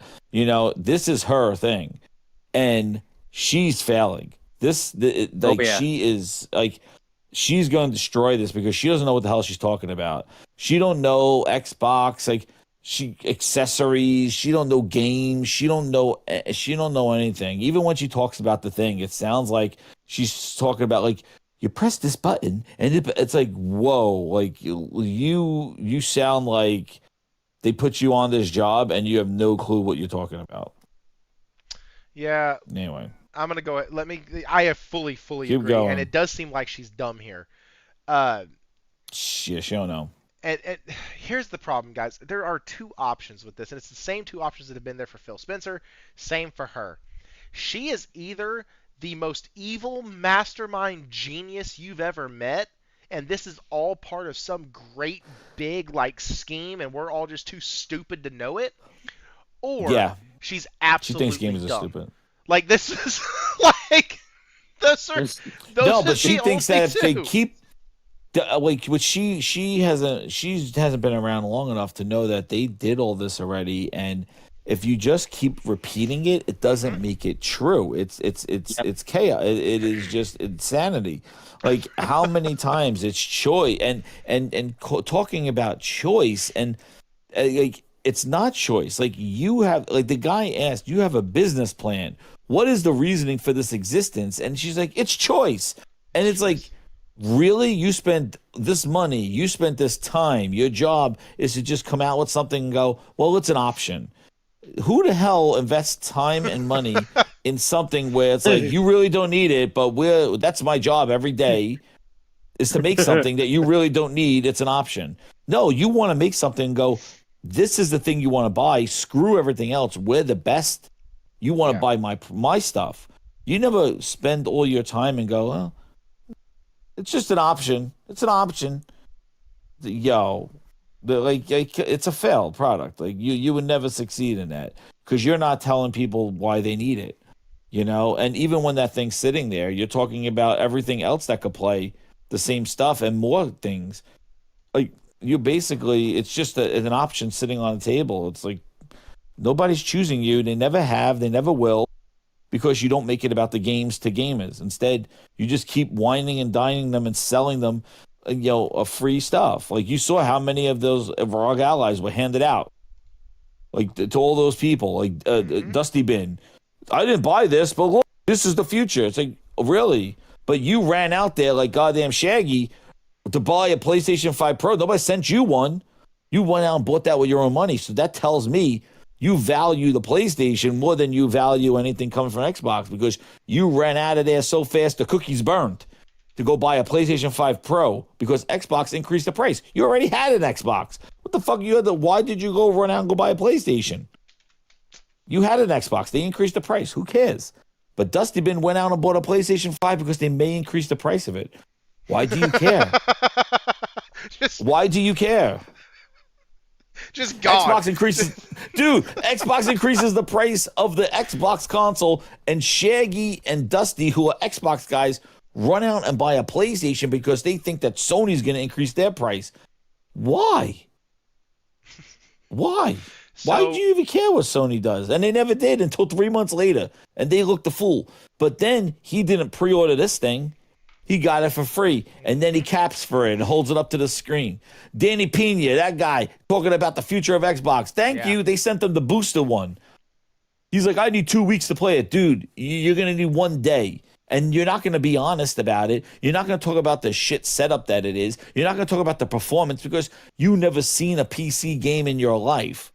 And you're not gonna know what to do. Like you hand that ROG Ally to somebody who doesn't know anything about PC gaming, they're gonna boot up a game. First off, to figure out how to log into Steam, they're gonna boot up a game, and that game's gonna run like shit because you didn't know about the TDP and is it balance mode? Is it performance mode? You got to put the modes on, and then there's a settings. I got to adjust the resolution. I got to adjust the quality. What's FSR? What's DLSS? Who are these things? What's TSA? What are these things? What's chromic aberration? On or off? Do I do that? What? And you see these guys going, do you have any settings that like? Then who's going in there and doing that shit? That's a console though. Please. Man, I've ranted about these bitches. They drive me crazy. So let me get to some housekeeping real quick. We have Hero Down Under with the 17 months. 17 months, hit all the buttons. Great show, guys. Thank you. I'm sorry. We had Josh saying that. Thank you, Josh, for that. Hero Down Under with the 16 months. I think he meant to say fact. The fact that she and the Xbox continue to insult the intelligence of gamers is something I can't forgive. It pisses me off, and I'm not a fan of Xbox. Yep. And he said I'm obviously triggered. Like, I'm triggered. It's that point right there that you have to think people are really. Okay, hang on. Blair Witch said this. Also, guys, thank y'all for those. Anybody who has a membership in here can do a member shout out like that. Doesn't cost you anything extra. It's already included with the membership, and it does go towards the member goal. That's why the member goal every week is 15 and not just 10. And so, yeah. There is that. Also, I did want to shout out this. DJ H32X has subscribed. I appreciate the subscribe to the channel. Thank you so much. You are number 802. Also, you're a person who used to be subscribed and left, so thanks for coming back. I really appreciate that. Tells me I'm doing something right. Blair Witch said, I don't even use my handheld. Hang on. I don't even use my Ally handheld. I always use it docked with my KB&M.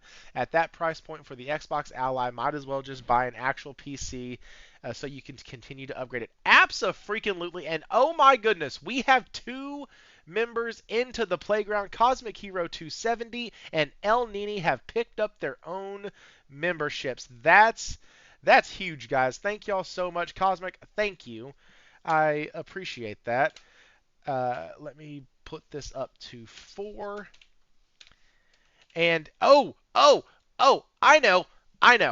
This is where I say, oh my god, guys, you're setting it up for one of the big guys to come through here and smash a 10 bomb. That's right. Did I do it right? Okay.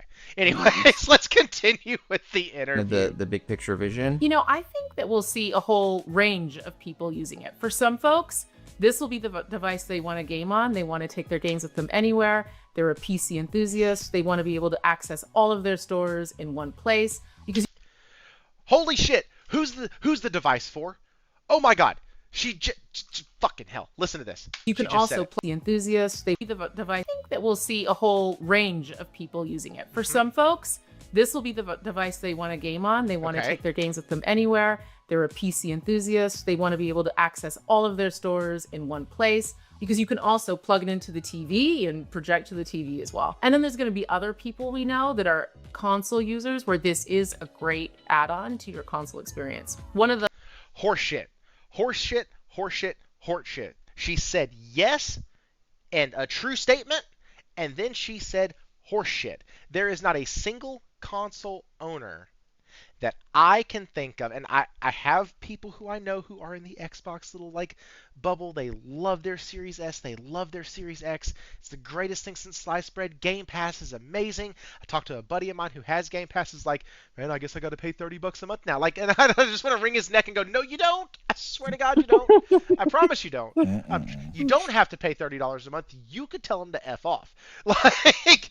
Anyways, the first part of that, she said, it is for the PC enthusiast. The person that wants all of their libraries in one spot and blah, blah, blah. And I can understand what she at least is saying in that moment. So it's not an Xbox. It's not, no.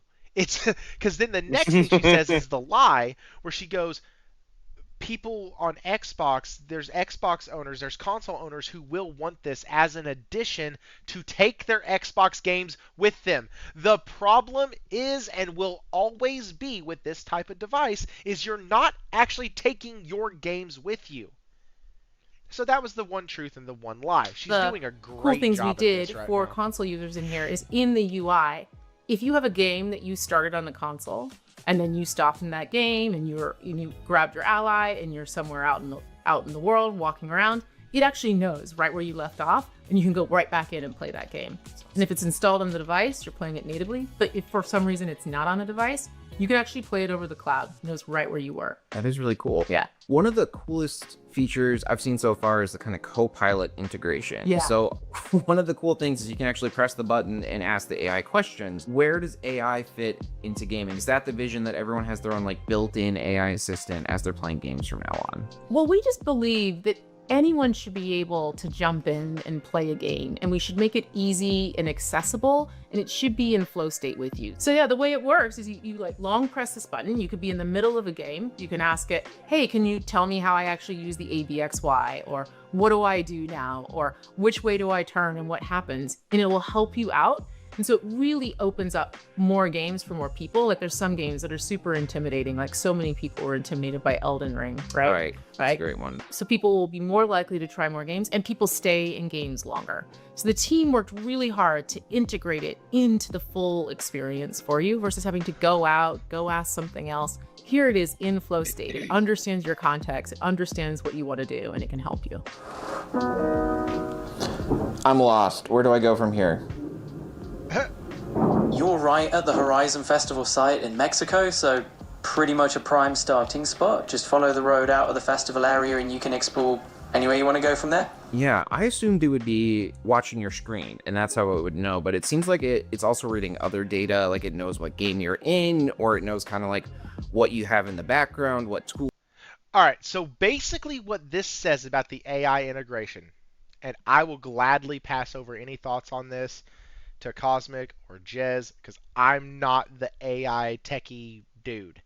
But what it sounds like to me is this AI assistant is running based off of the Windows program that's running in the background, and the damn thing seems like it's spying on you. Like that's It Well, that's it seems like it's spying on your yeah, ass. Go ahead, yeah. Cosmic. Well, again, it's like, and Microsoft, and this is probably going to be a little bit of a history lesson. Microsoft has always had this problem with their tech spying on their consumers. I mean, that's basically what the Kinect with the Xbox One was doing. It was literally like that thing had infrared like technology in it. Like, so that shit could see everything. People worried about it spying on them, so that's one of the main reasons why they got rid of it. And then They sold covers for that thing. yeah, they sold covers for the damn thing. That's how bad it was. Nyko. Yeah, that's how bad it was. And then on top of the fact where now they've got their Copilot AI, which is, I think, dumber than a sack of rocks. No better than any other AI stuff that's out there. And again, it's just Microsoft is misusing these technologies that, you know, they so desperately want to be a part of. And they're not using them to a degree that is actually beneficial to the user experience and or to the developers, or to like, they're using AI to replace people and to do things that on an ethical standpoint should not be allowed to do. It shouldn't be spying on you. It shouldn't be, you know, looking at your browser history. It shouldn't be taking snapshots of things you look up and everything. That goes against privacy laws, basically the entire country. So again, it's just like she's saying the quiet part out loud. We're Microsoft. We hate you. We spy on you, and we want your information, and we don't give a rat's ass about games. Like, and she's playing this very, very well. Phil, she learned from a master. And when it comes to AI, I've always been like, okay, if this is not going to be used as a tool to actually help with user experience or with dev time, then I don't want anywhere to be near anything, like, period. Like, if it's not purely going to be used as a tool and you're going to use it to replace people and to spy on people, I'm like, nah, get it the hell out of here. Get it the hell out of here. That's my view on AI, and right now, I haven't been disproven about that, especially when it comes to Microsoft, where they're basically using AI for mostly everything.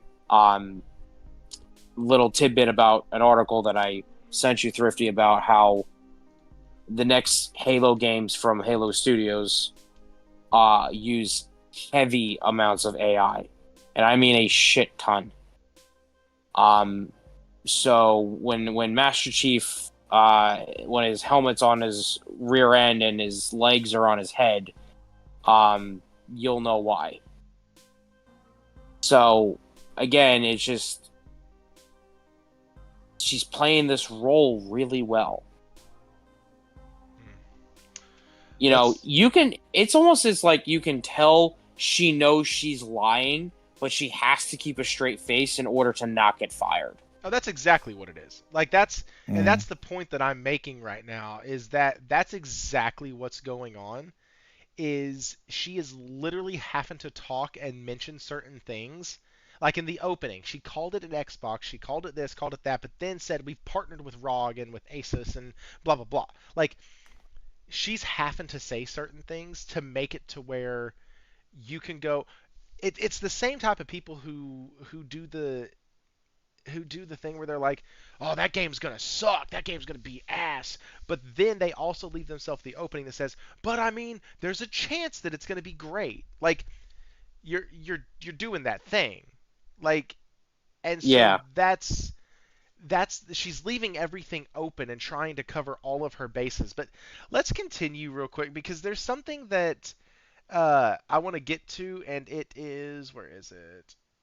Well, I was saying the AI thing is that she's just really like, he's right. Cosmic's like they're collecting all that information behind you, and that's the why they want this Windows to be running this stuff because the way they're trying to collect this stuff, even the other thing that they got caught on with the whole thing, they'll keep snapshots of your screens, and that whole thing that he had to hold it back, and then what was it? It's and everybody turns it off now, like they put it back, but nobody wants that thing to take screenshots of your screens. And this thing now is just a gaming, and Microsoft has always had this problem, like they build these things as Trojan horses for their tech, whether it's Beam, whether it's Mixer, whether it's Connect, and whether it was Windows Phone, UWP. Like it's never about the consumer product. It's all these sneaky ass ways to try to get people to use their stuff. When if people just found out that Microsoft was like, hey, use our stuff, people are like, no, we don't want to use it because we use everything. There's other things that are better than you. So what Microsoft does is that they take things that people may use or may want, and they try to snowshoe their stuff in there so that you subliminally are using their things, and they could kind of take over from the inside like a virus. That's always been their operation because people don't want the McDonald's of innovation there because Apple does it better, Amazon does it better. Look how much talk they talked about Azure. Have we heard about Azure anymore? Look when Amazon No. Web Services just went down, and look how many places went down because of Amazon Web Services. Fortnite went down. Oh wow, they're not using Azure Cloud. Roblox went down. They're using Azure. They're not using Azure Cloud. They're using Amazon Web Services. Amazon Web Services power the NFL. You know, Microsoft gives them old ass Surface tablets that they put them in a gutter somewhere in a friggin' landfill. Like the thing is like nobody wants to use their products because they're the McDonald's of gaming and also McDonald's of everything. They're not a consumer electronics company. And the other thing is people use them for work, and they use them because they're cheap and they have deals with big enterprises. And people don't want to use that stuff, and that's why they choose Mac. That's why they choose Android. Do they use Microsoft in schools? Everybody got Chromebooks. They're not choosing you. Microsoft, all your Surface tablets and your Windows on ARM, Chromebooks took over the schools. And Apple takes over innovation and consumer electronics. And everybody has better stuff. PlayStation is there for the gaming. Nintendo's there for the gaming. Xbox is now the McDonald's of gaming. The thing is like you were looking at it, and they just tried the same thing. Like why did they have to buy all the publishers? Was it to bring you games? Ninja Gaiden 4 is a perfect example of what they could have did. They went to Japan and made that game happen. They didn't have to buy Tecmo. They didn't have to buy Platinum Games to get that game. So they're plenty capable of going and get games if it's about getting a game. No, they bought it as publishers because they wanted to control what web services they use, what AI that they're incorporating into this stuff, because they could control the creation of these games from these publishers. That's why they had to own the publisher. If it was just about getting a game to Xbox, they could have easily done that for not even $1 billion. But they chose not to because that wasn't the game. That wasn't the game plan. The game plan was to own the entire publisher so that they could ensure they're incorporating all the Microsoft bullshit, the Play Night, the Play Fab, the Azure Cloud thing, all their tools, Havoc, all the stuff that they use, and that they can make sure that they're incorporating AI, because that's where I'm telling you, that's what Call of Duty is. They're gonna get ready and be Call of Duty AI coming if they haven't done it already. They're already trying to put that shit in there. So this is the main reason why AI scares me a shit ton.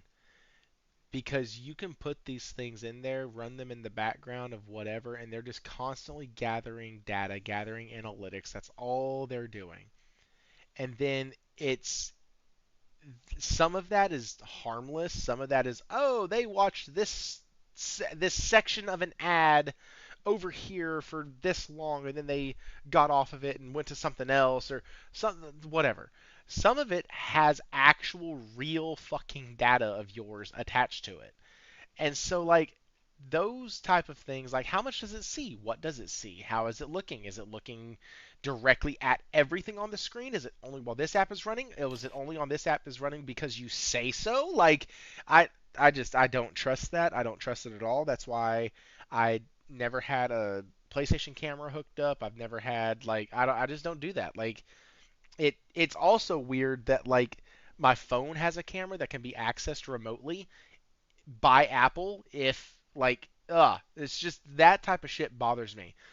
But what bothers me more is what she says next, because this is, remember, we have built this house and we've built this case as to why they're exiting and everything that they're doing and their kind of exit strategy from consoles. And here is the piece de resistance. This is the last part. Guys, we're here late. Hit the like button. Subscribe if you're not already. I do this shit every Wednesday night. We bring on guests. Jez drops in anytime he wants to. Literally, guy has an open door here tonight. I appreciate him coming on. Cosmic, appreciate you coming on as well. This is always good and always great. Let's finish this out strong with the last part of their plan. Here it is. Well, that was going to be much cooler if I actually did hit play. So you talked about making gaming accessible. That's definitely something I've heard you say in other interviews as well. I know this starts at $1,000. I know we've recently seen some price increases with Xbox Game Pass, some increases on devices and consoles, and I mean that's got to cut in. Real quick, she is bored as shit right now. Just her head's hanging off to the side. She's like, I'm done. And he seems more invigorated than at the beginning. So, like, he's caught his second wind, and she's like, I'm just tired of this. Into accessibility a little bit. How do you think about that as president of Xbox, like, in terms of making games accessible? Yeah, there is a lot going on, but at Xbox, what we're focused on is how do we create options for everybody? So with Yes, there's a lot going on, but what we're focused on is creating options for everybody. That's not the question he asked you to answer. That's not. Let's. Xbox. Nope, Game Pass, it wasn't. Some increases on devices and consoles, and I mean that's got to cut into accessibility a little bit. How do you think about that as president of Xbox, like in terms of making games accessible? Yeah, there. Okay, so the question is how do you think the price of this and your increase in Game Pass limit the accessibility of gamers if you as a company say you're all about accessibility? That was the question. That was the question, and that's a damn good question. That's a great question. That's what we're all asking. Like that's a great question. Let's see her answer. There is a lot going on, but at Xbox what we're focused on. So there's a lot going on. Cool. And then she says the three-letter word that I absolutely hate. She said but. Which means she's about to contradict the thing she just said.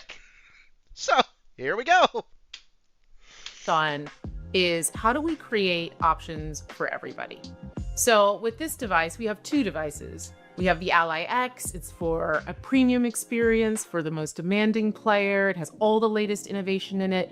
We also have the Xbox Ally. If you're a more casual enthusiast who wants to jump in, or you're looking for something cool to buy your kid to put under the tree, this Christmas. Yeah. So it's all about having choice and option for players in a time when there's a lot going on and there's a lot of different things that people want. Interesting. Yeah, the rumors are that the next gen console will be almost more like a gaming PC in a lot of ways. So, Jez, you hit on this a little earlier, and this is where we're going to pause just for a second, because she's about to go into the fact that the big quote that everybody knows, where it's going to be super premium, super high-end, super all this other shit. Cool, whatever, fuck off. Here's the thing. We're going to back up just a half a click. In a time when there's a lot going on and there's a lot of different things that people want. Interesting. Yeah, the rumors are that the next gen console will be almost more like a gaming PC. Yeah. For your kid to put under the casual enthusiast who wants to jump in, or you're looking for something cool to buy your kid to put under the tree. Right there. This Christmas. So, buying your kid this to put it under the tree. Okay? Oh. They think. No. They think that this is going to be the thing that competes with the PS5, the PS5 Pro, and the Nintendo Switch 2. Not to mention the Steam Deck, not to mention the Lenovo Go, not to mention all these other handheld devices that are cheaper and work better than your secondary, what she call it, the gaming enthusiast that doesn't necessarily want all the bells and whistles. Like, you're degrading your own fucking product while trying to sell it under a tree for a kid who's nobody's buying this fucking thing. And you want to know why? And Jez hit on it earlier. Do you want to know why? Listen, if you give me a brand new car and that fucking car doesn't have 4 tires that are good, round, and can hold air, that car is fucking useless. Absolutely useless. So in that scenario, the Asus ROG Ally Xbox X is the car, the video games are the fucking tires, and they're releasing this shit without video games. People aren't buying your games and or your console now. What in the... I know, they're drunk. What in the world makes you think they're gonna buy it? What makes you think that they're gonna sit there and actually put out their money for this device when they didn't pay $199 for fucking booster? Mm-hmm. It makes no sense unless, and this is the way I keep my sanity, unless this is all just to get them out of the console business, to move them away completely, to get the fuck out, to finally tell every decision they make, they lose more and more players. Every decision they make, they've constantly, the 4 games, the more than 4 games, the Master Cheeks, the what you looking at, Craig? Like, all of this shit. Every single, all of it, they lose players in each one. Now they're doing dramatic changes. Why? Well, because the loyalists, God love them, they weren't leaving. They were going to ride that ship, and some of them still are, until it literally burnt down. And what we see now is that, well, people like Tim Dog have gone away. Jez, you left early, Tim Dog left later than you. Like, you have folks that are coming out and talking out against Xbox. Matty Plays is another one. Dude's been on Defining Duke for as long as I can remember. And, like, he's another one that is like, I'm not going to renew my Change the name of his podcast now. Did he really? I didn't realize that. He wants to. Oh, he wants to? He's thinking about it, yeah. Oh, man. Like, that type of stuff. Like, Matty Plays, I know him from his JRPG reviews and his retro reviews. I knew that about him before I knew he was an Xbox guy. And, like, they are now losing the loyalist. And it's because they're making these big, sweeping, expensive-ass changes. They're lying. And you have to get to a point where you break the illusion, where like everything shatters, right? When somebody, this is a weird example, but hey, Thrifty's Therapy Corner. When you deal with somebody who has like a delusion, and I mean a real one, like where they believe something is actually occurring that is not occurring, you have to break that. You have to somehow, therapy, counseling, whatever, you have to break that barrier and get through that reality that they have created. If you can't, then they're going to continue to believe whatever they believe, because their mind is playing tricks on them. It's kind of the same thing that's happened here.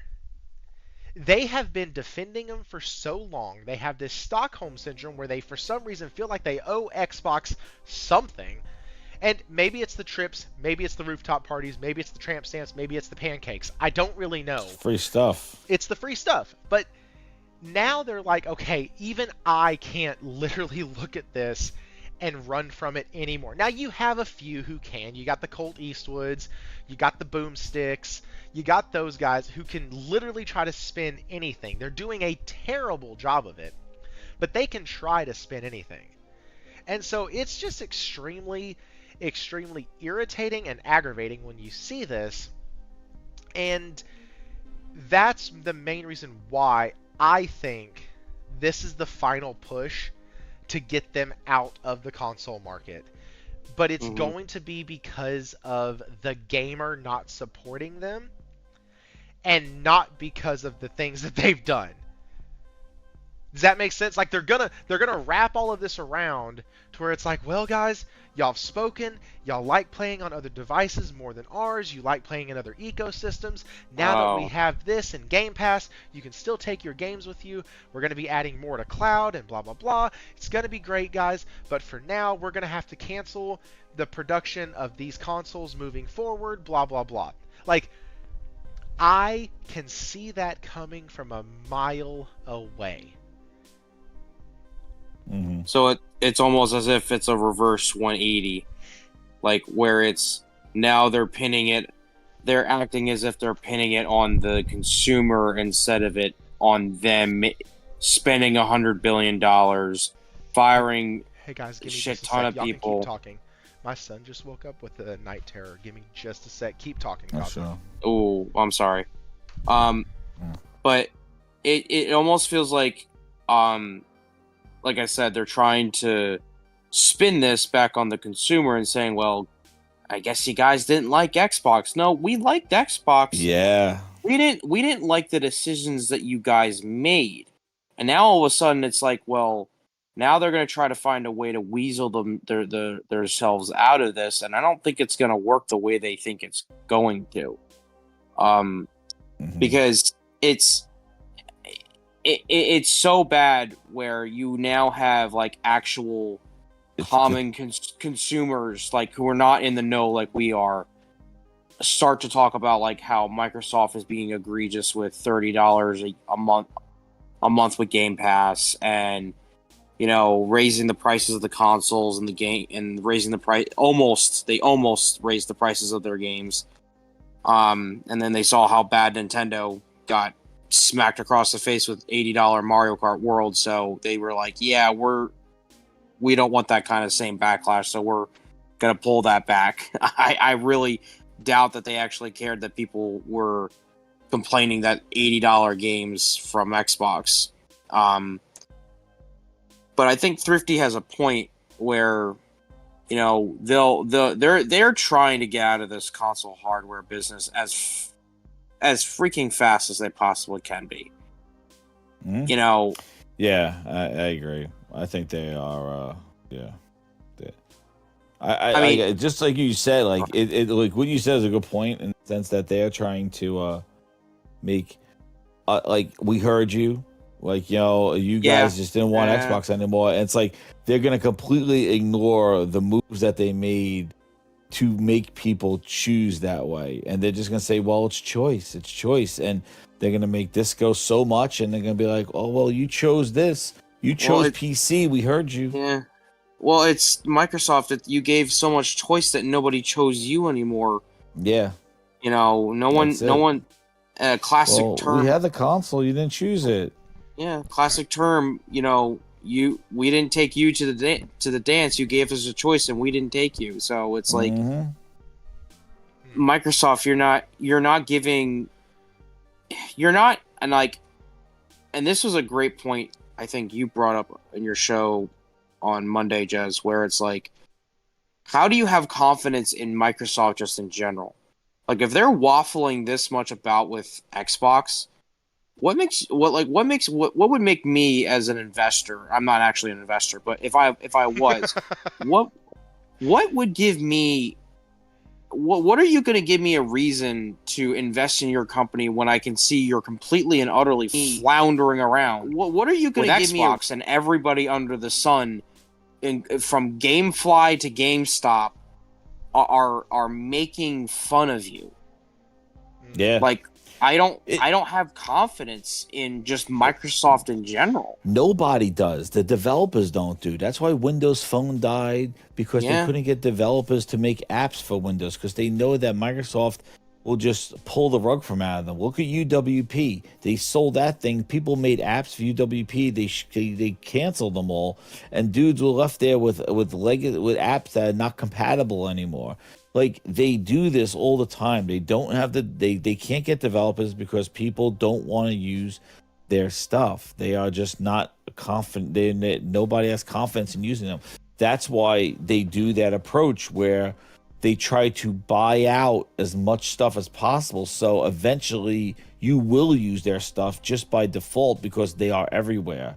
And that is the strategy. They approach it from a spamming virus way of like, well, if you don't want to choose us, then we're going to choose everything that's around you. So eventually you'll be using our stuff because we're going to buy everything around you.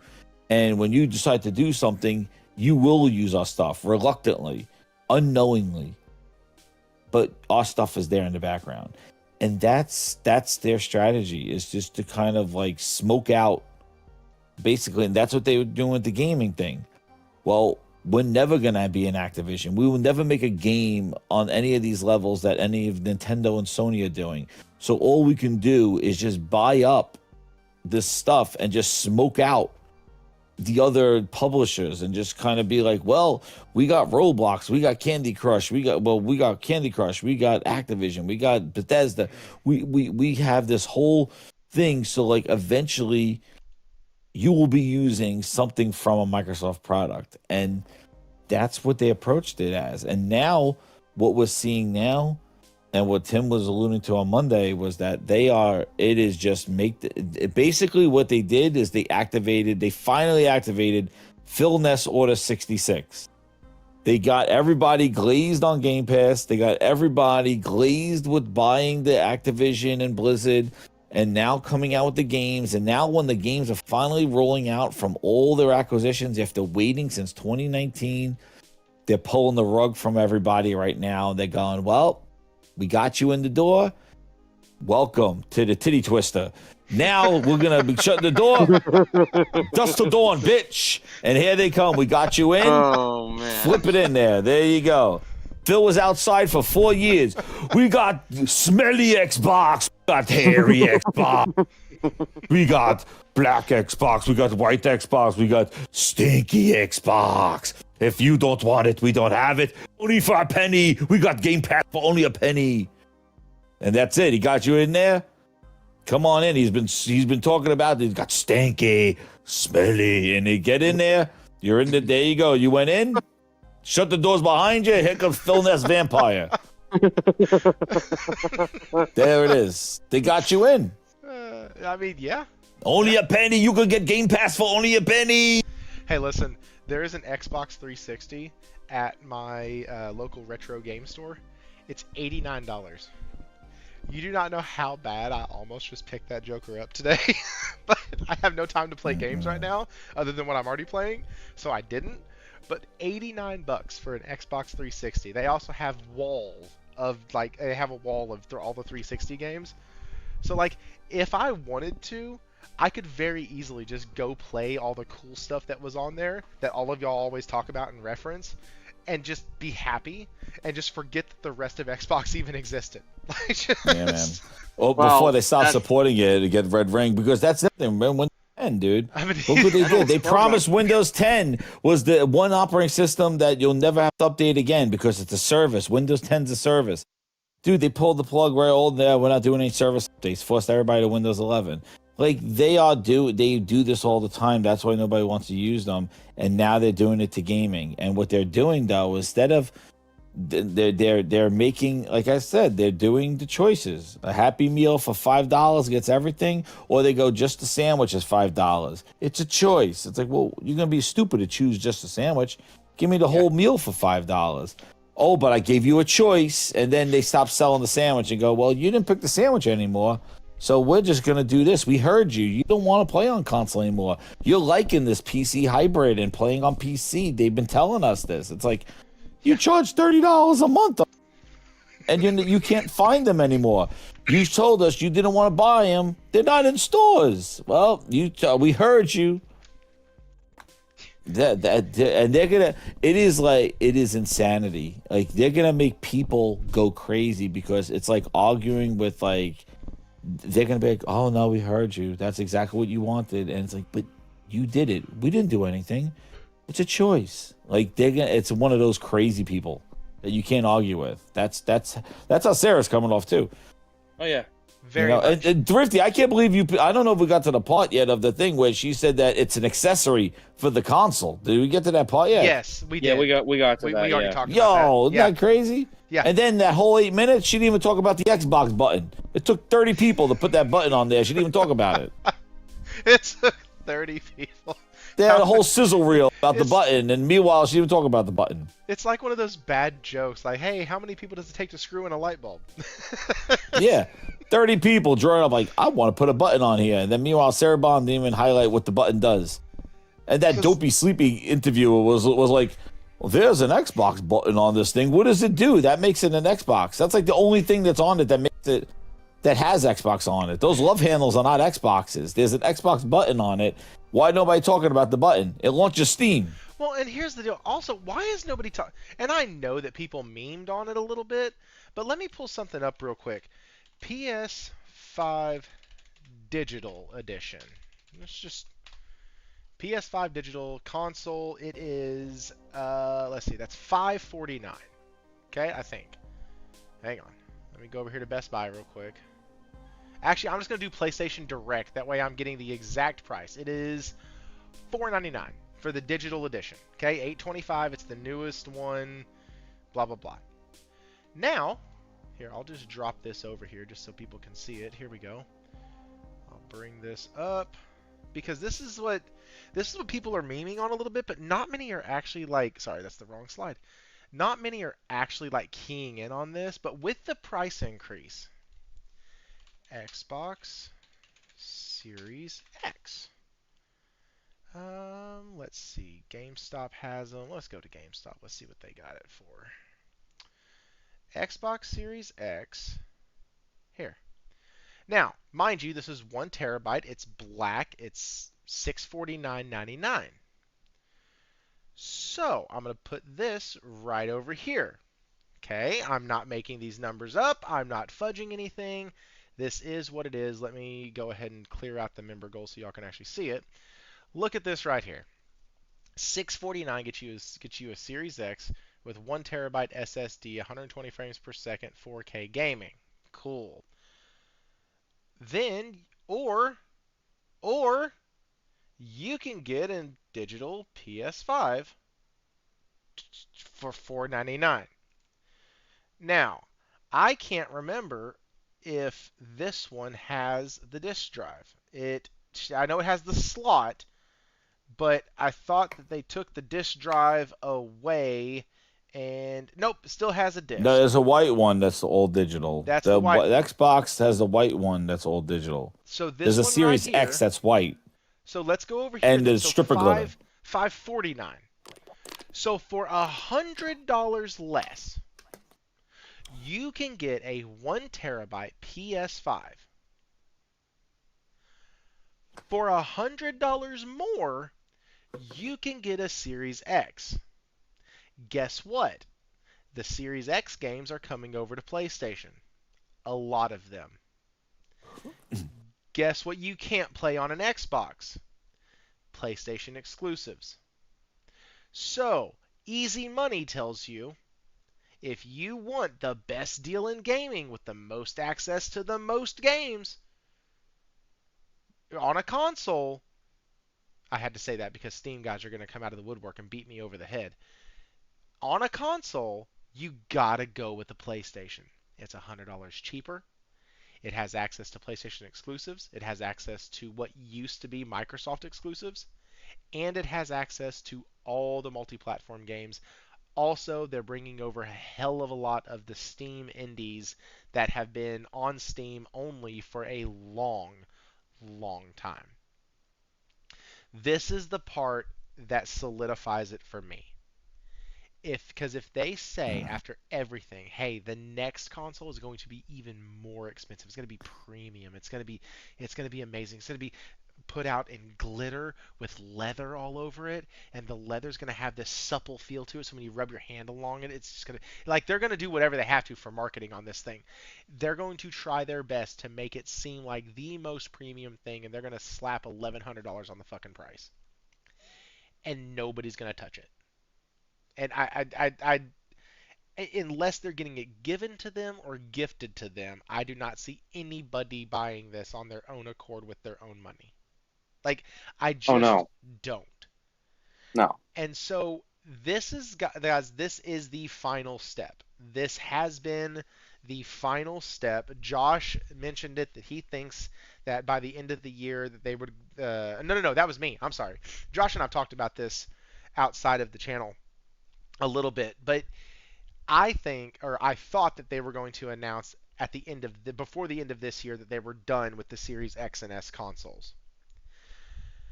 Somebody had mentioned to me, it might have been Falky, or like I said earlier, I could have swore I read this, that if they end the console right now, that they are in breach of contract to a lot of different things because of the Ubisoft, or the ABK deal, the Activision stuff, Yeah. and all of that. So they can't end it, but they can absolutely price your ass out of the market. Josh mentioned that earlier. And then Josh said, yeah, he said in February they would be done if shit didn't sell well. Yep. And it hasn't. And guys, this is not me being a PlayStation fanboy. This is literally me just This is reading reality. the room. This is just like, Yeah, this is like the scene in Joe that's for the Dirt holiday. where the character that Kid Rock was playing looks at Joe Dirt and goes, "Nobody wants you here, Joe. You just need to leave. Nobody likes you." And Joe's sitting there the whole time going, "That's not true. That's not true. You're mean." That's what's happening here. They are screaming at their team, at their little Xbox partners all around the world, the little ambassadors that they have, and going, "Listen, nobody wants you here anymore. Please go. Please go." And they don't want to leave. No, we're going to stay. You told us you liked us. You told us you wanted us. You told us we were special. But we want to stay. Well, it's going to cost you $100 more. Oh, okay, we'll pay it. That's fine. Okay, well, it's also going to cost you an extra $12 a month. That's fine too. We'll pay you that also. Also, if we're going to charge you $1,000 for this handheld device that doesn't play Xbox games, but we need you to tell people it plays Xbox games. That's totally fine, Sarah. No problem, Phil. We got you. Also, we're going to go ahead and just let you know that it's never really going to play Xbox games. That's not why we're doing it. Oh, yeah, that's fine. That's fine. Oh, and the next console is going to be even more expensive than this one. Oh.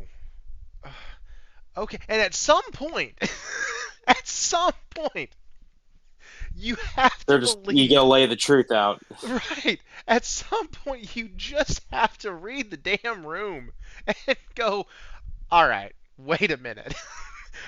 I have never mind. I'm not going to finish that. I've seen people bullshit people, and I've seen people that have finally realized they were being bullshitted, and it's happening, but it's not happening at the pace that I thought it would. And I know I'm going to get I guarantee you somebody's going to watch this and go, "Y'all are just a bunch of ponies." Oh yeah, we'll Okay, get it. sure. Yes, Sure. and it may seem that way because I'm riding high with PlayStation right now because I got Ghost of Yotei, Battlefield 6, Trails in the Sky FC, all on my PS5 Pro with the Portal and the Pulse Explorer earbuds. No, we're not. We're all Xbox. We're all Xbox. Yes. I am using an Xbox right now to stream this to y'all. Like, We're all Xbox. oh man. Anyways, those are my thoughts on this. Hero Down Under had a really good question, and we're gonna go ahead and get to that in right now. Let me pull it up real quick. Because he did have a really good question, and I did want to bring it up because it kind of fits in with what we're talking about. And guys, if you're not familiar with what this is called the Members Voice section. As a member, you have the ability every week to shape the show. In other words, you can go on and I'll do a post every week, usually every Wednesday, that says, hey, give us a question. Let us ask something to the panel and see what they say. And this week, I got it out a little late. Hero put 2 questions on there. We only take 1 a week, so this one goes into a file. And if you give me a second, the old playground pooch has to come inside. Yep. Sorry. And so he asked this question, and I was like, oh, hey, that kind of fits in with what we're discussing. And so here is the question. If I can shut down. Yep, here we go. All right. Well, that worked like fucking not well. I knew as soon as you tried to do something else in your computer, Thrifty, it would Shut have up. an aneurysm. Shut up. I hit the wrong freaking button. It made it super big. What the heck? I was just washing it and it got huge. I don't know what happened. Hang on. Here we go. All right. Okay. Now that we know Helldivers 2 sold well on Xbox, how do you speculate, or I'm sorry, what do you speculate will happen with other PlayStation multiplayer games on Xbox? Since the console will continue to be supported, don't you think that more games will go across to Xbox, even old single-player games? Okay. This is, yeah. I'm going to kick this off to the panel. Jez, what do you think, man? What do you think is going to happen here? I think the Xbox is going to go away before Sony could do it. Exactly. Like, Okay.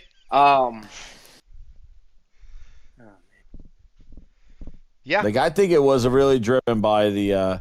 I think it was really driven by the developer to By get the Arrowhead. exposure for the thing. Oh, yeah. Arrowhead, and you know, they're not. Like, come on. The console is overpriced right now. It's increased price twice. It's hard to find in retail outlets globally. It's non-existent. Like, Sony will have to really be dumb if they put any more stuff on there, because the dev kit's now even more money. Like, you really, the only way they're doing it is just trying to be like a refugee camp and just try to grab people to try to get to their IP, and when they put out something else. But I really, if they do it, Sony's just dumb and wasting time if they do it. But, never say never. And, we never thought Helldivers would go over there, and it actually did well, did well. Because there's still 30 million or so people there, and Shit, it's almost they a did. mil, which is pretty good. Listen, they are. I hope that's not a Glazinia numbers. I don't know where they got. Where's No, the that was number NPD. from? Oh, good. But I'll say, like, I really think that you got 30. Think about it here. You got 30 million or so console owners that have a library that right now, it is a big question mark where their library goes. They may be clean slate right now. And if you are PlayStation or even Nintendo and stuff, and you know that the console market is kind of like not growing, they keep saying. Never mind. You're going to take the rest of them, right? You're going to take the rest of those console owners, because right now those Xbox guys, they're in flux right now because Microsoft is not being very clear where their library goes, and even Sarah Bond, like in this interview, if you were making a plan to bring your console library, they ignore that question. They just say stream it, and what the hell? Like, how do you, if you don't have any plans to bring people's games libraries that when they had no games from 2017, this is why it's like crazy. From 2017, they had no game. Their games were so far and few between that they used backwards compatibility as a crutch to get people to buy old games and play them for backwards compatibility. Well, people built libraries of legacy 360 titles a lot because Microsoft wasn't outputting tons of Xbox One games. People were buying old games. I remember, look, Lost Legacy's backwards compatible. They all bought it. Oh, Burnout is backwards compatible. Bought it. They bought all these old games. Look at the Gears games. And Microsoft wasn't putting out new ones. It weren't. It was very slow. And this library that people built is not moving to this PC hybrid thing. And they need to be very clear on how those games go with you. And all they keep saying is cloud. And cloud's behind a paywall. So you mean the games that I purchased? Games that I purchased, I got to pay to play those games over a cloud, not natively. On like that doesn't seem like a good deal. So you got 30 million people right now sitting there, not knowing, because Microsoft's not clear. Do you go throw your IP over there to kind of grab them? I don't know. But I think it'd just be a waste of time developing unless there's something already in development. But to start something now, the way it is, I think, but like you said, like Josh was saying, like I think by February or even December, end of this year, the Xbox right after the holidays, I think is going to be impossible to find, and then eventually they're going to be like, yeah, we're slowing production down. They're not going to say we're ceasing production. They're slowing production down as we prepare for our next generation. I think that's what they're going to say, because they're not going to say we're not making them anymore. They're going to say we're slowing production down of the X series consoles, and I think they're prepping right now with Sarah Bond already teasing their next gen consoles. Like she's been saying it now for the last year and a half. Our next gen consoles, they're talking about it already. So they could easily in February just go, yeah, we're going to slow down production of the series consoles, and as we prepare for our next generation of consoles, which you'll hear more about later. And there you go. And now they got a waiting. Yeah. So I think that's where it's going. You know, but Sony would be stupid to keep putting, like, wasting time and money in there. Yeah, But like you said, if it's who not knows? already in development for that, like, Wara brought up Marathon in the chat. I mean, Marathon, well, I mean, I can Yeah, see it Marathon. going. That No, Marathon is going there. Yeah. that's a Bungie title. I see it going over there. I mean, it's a Bungie title, PlayStation owned. I mean, like, it's always was intended to be multi-platform, so I think that one will go. But like, I'm kind of with y'all. I don't see it really moving the needle that much. Yeah, they got some revenue off of it. Good, cool. But like, I mean, I don't know. I still think it was dumb anyway. Herman lost a bet on the yacht. It's just all right. We have panel members that are yawning now because we're all tired and old and need to go to sleep. Yeah. Yeah. All right, guys. That is going to be the end of the show. Blair Witch, I saw you. My library is the only reason I still have an Xbox. I have 100 plus games. But with all that's going on, I'm going to start strictly purchasing games on PlayStation now. Yeah, and that's That's kind what a lot of people are probably gonna be doing. Yeah. While they Like, that's what I was saying, like, transition. With all the stuff that they're doing, they are sabotaging their own marketplace because they're not encouraging people to buy from their store. Like, you're gonna go buy GTA from an Xbox, or you're gonna buy from a PlayStation, because guess what? GTA 6 is gonna work on your PlayStation 6. GTA 6 is not gonna work on the Xbox ROG Ally. You know, and I don't think it's going to be Play Anywhere that when it comes to PC that they're just going to give you one for free. So you're probably going to have to buy twice. So where would you go buy your GTA 6? Where are you going to go buy all these big games that are coming out? You're not going to buy them, you know, from the storefront, from Xbox storefront, because you don't know what they're doing. No, it's very uncertain right now. And like you said, you don't want to buy Yeah. something and not know what's happening. Wara, if you're playing Battlefield 6, I will jump on right after this, and I will come in there, and you can see how bad I am firsthand. That's what's going to happen. With all that, guys, we are going to wrap up. Cosmic, where can folks find you, dude? Normally you can just find me on the socials. I've got a social media page on X. I'm not very active. I'm only on there for about maybe 5-10 minutes. See this dumb shit people say, and then I'm off. Then you go home. You're like, Yeah, and then I go home. I go home and do the thing, you know, that I'm actually passionate about, which is gaming. I actually play games instead of, you know, constantly rant about them on the internet. But I have a PSN account. If you guys want to link up, play any games, it's just CosmicHero. That's about it. You just look that name up. It's the same icon. The icon you see here for me in the chat is the same as the one for my icon for PlayStation. So, like, if you guys want to play any games, hit me up. I'm always down for it. So, other than that, I just kind of like a lone wolf. I just kind of just sit back, grab a bucket of popcorn, and see where this shit goes, because it's funny. It's funny. It really is funny. well, man, I'm appreciative of you coming on. I know you backed away from socials, so getting you on here every once in a while is still a good way to connect with you. Make sure you're doing all right. Make sure you get to hear your opinions on things. And yeah, just see how they've changed. Because I mean, you've been around. We've been around each other now for 3.5 years, 4 years Oh, almost, since before it's the been channel. Because we used I to talk in think- Salty's chat before I even was on his show. This was before Salty took his hiatus, and Yeah. then Yep. then it was kind of like I went obviously I'm a big supporter of Jez, so I mainly Who? know a lot of Who? not Oh man, not- Windows Central. Windows. Oh man. here's Windows the Central difference. fan. I'm sorry if I misspoke.